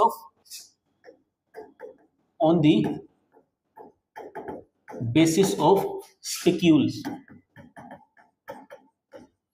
तो स्पिक्यूल्स के बेसिस पे इसकी क्लासिफिकेशन, जो हमारी फाइलम पोरीफेरा होती है, इसको 3 क्लासेस में डिवाइड किया जाता है। सबसे पहली जो क्लास है that is Calcarea. First class जो है क्लास 1 कलकेरिया। तो मैं क्लासेस के अंदर कुछ ज्यादा चीजें नहीं कराऊंगा, सिर्फ काम की चीजें कराऊंगा। देखो जो कलकेरिया क्लास है, इसके अंदर जो स्पिक्यूल्स होते हैं ये कैल्शियम के बने होंगे, या फिर हम बोल देते हैं कलकेरियस स्पिक्यूल्स। कैल्शियम के बने होते हैं उसको बोलेंगे कलकेरियस स्पिक्यूल्स, जो किससे बने होते हैं, जो कैल्शियम के बने होते हैं, ठीक है। इसके अलावा इनका एक और भी नाम होता है, they are also known as limy sponges, known as limy sponges. बस इतना ही ध्यान रखना है। एग्जाम्पल इंपॉर्टेंट है यहाँ पे एग्जाम्पल इंपॉर्टेंट रहेगी। एग्जाम्पल है ल्यूको सोलेनिया, ये सबसे स्मॉलेस्ट स्पॉन्ज है, ल्यूकोसोलेनिया। याद रखना, ल्यूकोसोलेनिया सबसे स्मॉलेस्ट स्पॉन्ज है, और इसके अंदर एस्कोन टाइप केनाल सिस्टम भी पाया जाएगा। तो ये हमारी पहली क्लास कौन सी रही, दिस इज कैलकेरिया। सेकंड हमारी जो क्लास है दैट इज हेक्सेटिनेलिडा। सेकंड जो क्लास रहेगी दैट इज हेक्सेटिनेलिडा। तो यहां लिखते हैं क्लास 2 हेक्सेटिनेलिडा। अब ये जो हेक्सेटिनेलिडा के अंदर एनिमल्स आते हैं, इनके पास जो स्पिक्यूल्स होते हैं दे आर सिलिशियस। सिलिशियस का मतलब वो किससे बने होंगे, वो बने होंगे हमारे बिल्कुल सिलिकॉन से। अब देखो सिलिकॉन से तो ग्लास भी बनता है ना, सिलिकॉन से ग्लास भी तो बनता है, इसलिए ये ऐसे ट्रांसपेरेंट होते हैं, इसलिए इनको they are also known as glass sponges. क्या बोला जाएगा इनको, they are also known as glass sponges. क्यों ग्लास स्पॉन्जेस? क्योंकि सिलिकॉन के इनके अंदर स्पिक्यूल्स है। ये देख लो ध्यान से, दिख रहा है ना कांच के जैसा बिल्कुल। तो अब देखो ना, आपको एग्जांपल पता चलेगी। तो यहाँ पे एग्जांपल क्या है, यहाँ पे एग्जांपल यहाँ पे रहेगी दैट इज यूप्लेक्टेला। यूप्लेक्टेला यहाँ पे क्या रहेगी, हमारी एग्जांपल रहेगी। इसके अलावा अगर हम बात करते हैं नेक्स्ट जो कैटेगरी है दैट इज डेमस्पोंजिया, मतलब डेम नहीं डेमोस्पोंजिया बोलते हैं इसको। थर्ड हमारी जो क्लास यहां पे रहेगी दैट इज डेमोस्पोंजिया। डेमोस्पोंजिया। अब डेमोस्पोंजिया की बात करते हैं तो यहां पे जो स्पिक्यूल्स होते हैं, या तो ये क्या रहेंगे, एब्सेंट होंगे, और अगर प्रेजेंट हैं तो ये सिलिशियस एंड स्पॉन्जिन फाइबर दोनों से मिलकर बनेंगे। सिलिशियस भी होते हैं एंड स्पॉन्जिन फाइबर, इनके अंदर जो स्पिक्यूल्स है वो दोनों तरह के पाए जाएंगे।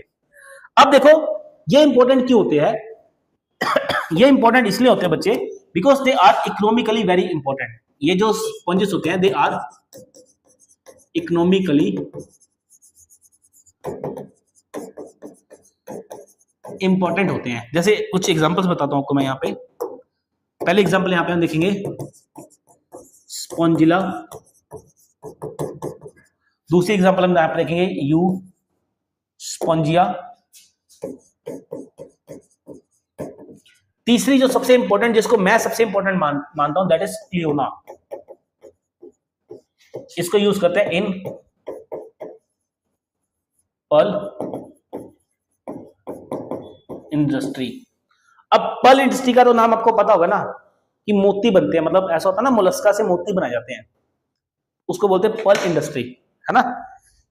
तो जो पर्ल होता है ना, पर्ल बनता कब है, जब भी किसी मोलस्का को इन्फेक्शन करवाई जाती है किसी चीज से, तो वो क्या करता है उस इन्फेक्शन से बचने के लिए एक कैल्शियम को सेक्रेट कर देगा, कैल्शियम कार्बोनेट को, उसकी लेयर बन जाएगी। तो एक्चुअली में क्या होता है कि जहां पे पर्ल को रखा जाता है, पिंकटाडा होता है बेसिकली, पिंकटाडा वल्गैरिस नाम का पर्ल होता है, ऑयस्टर इंडस्ट्री में इसको यूज किया जाता है।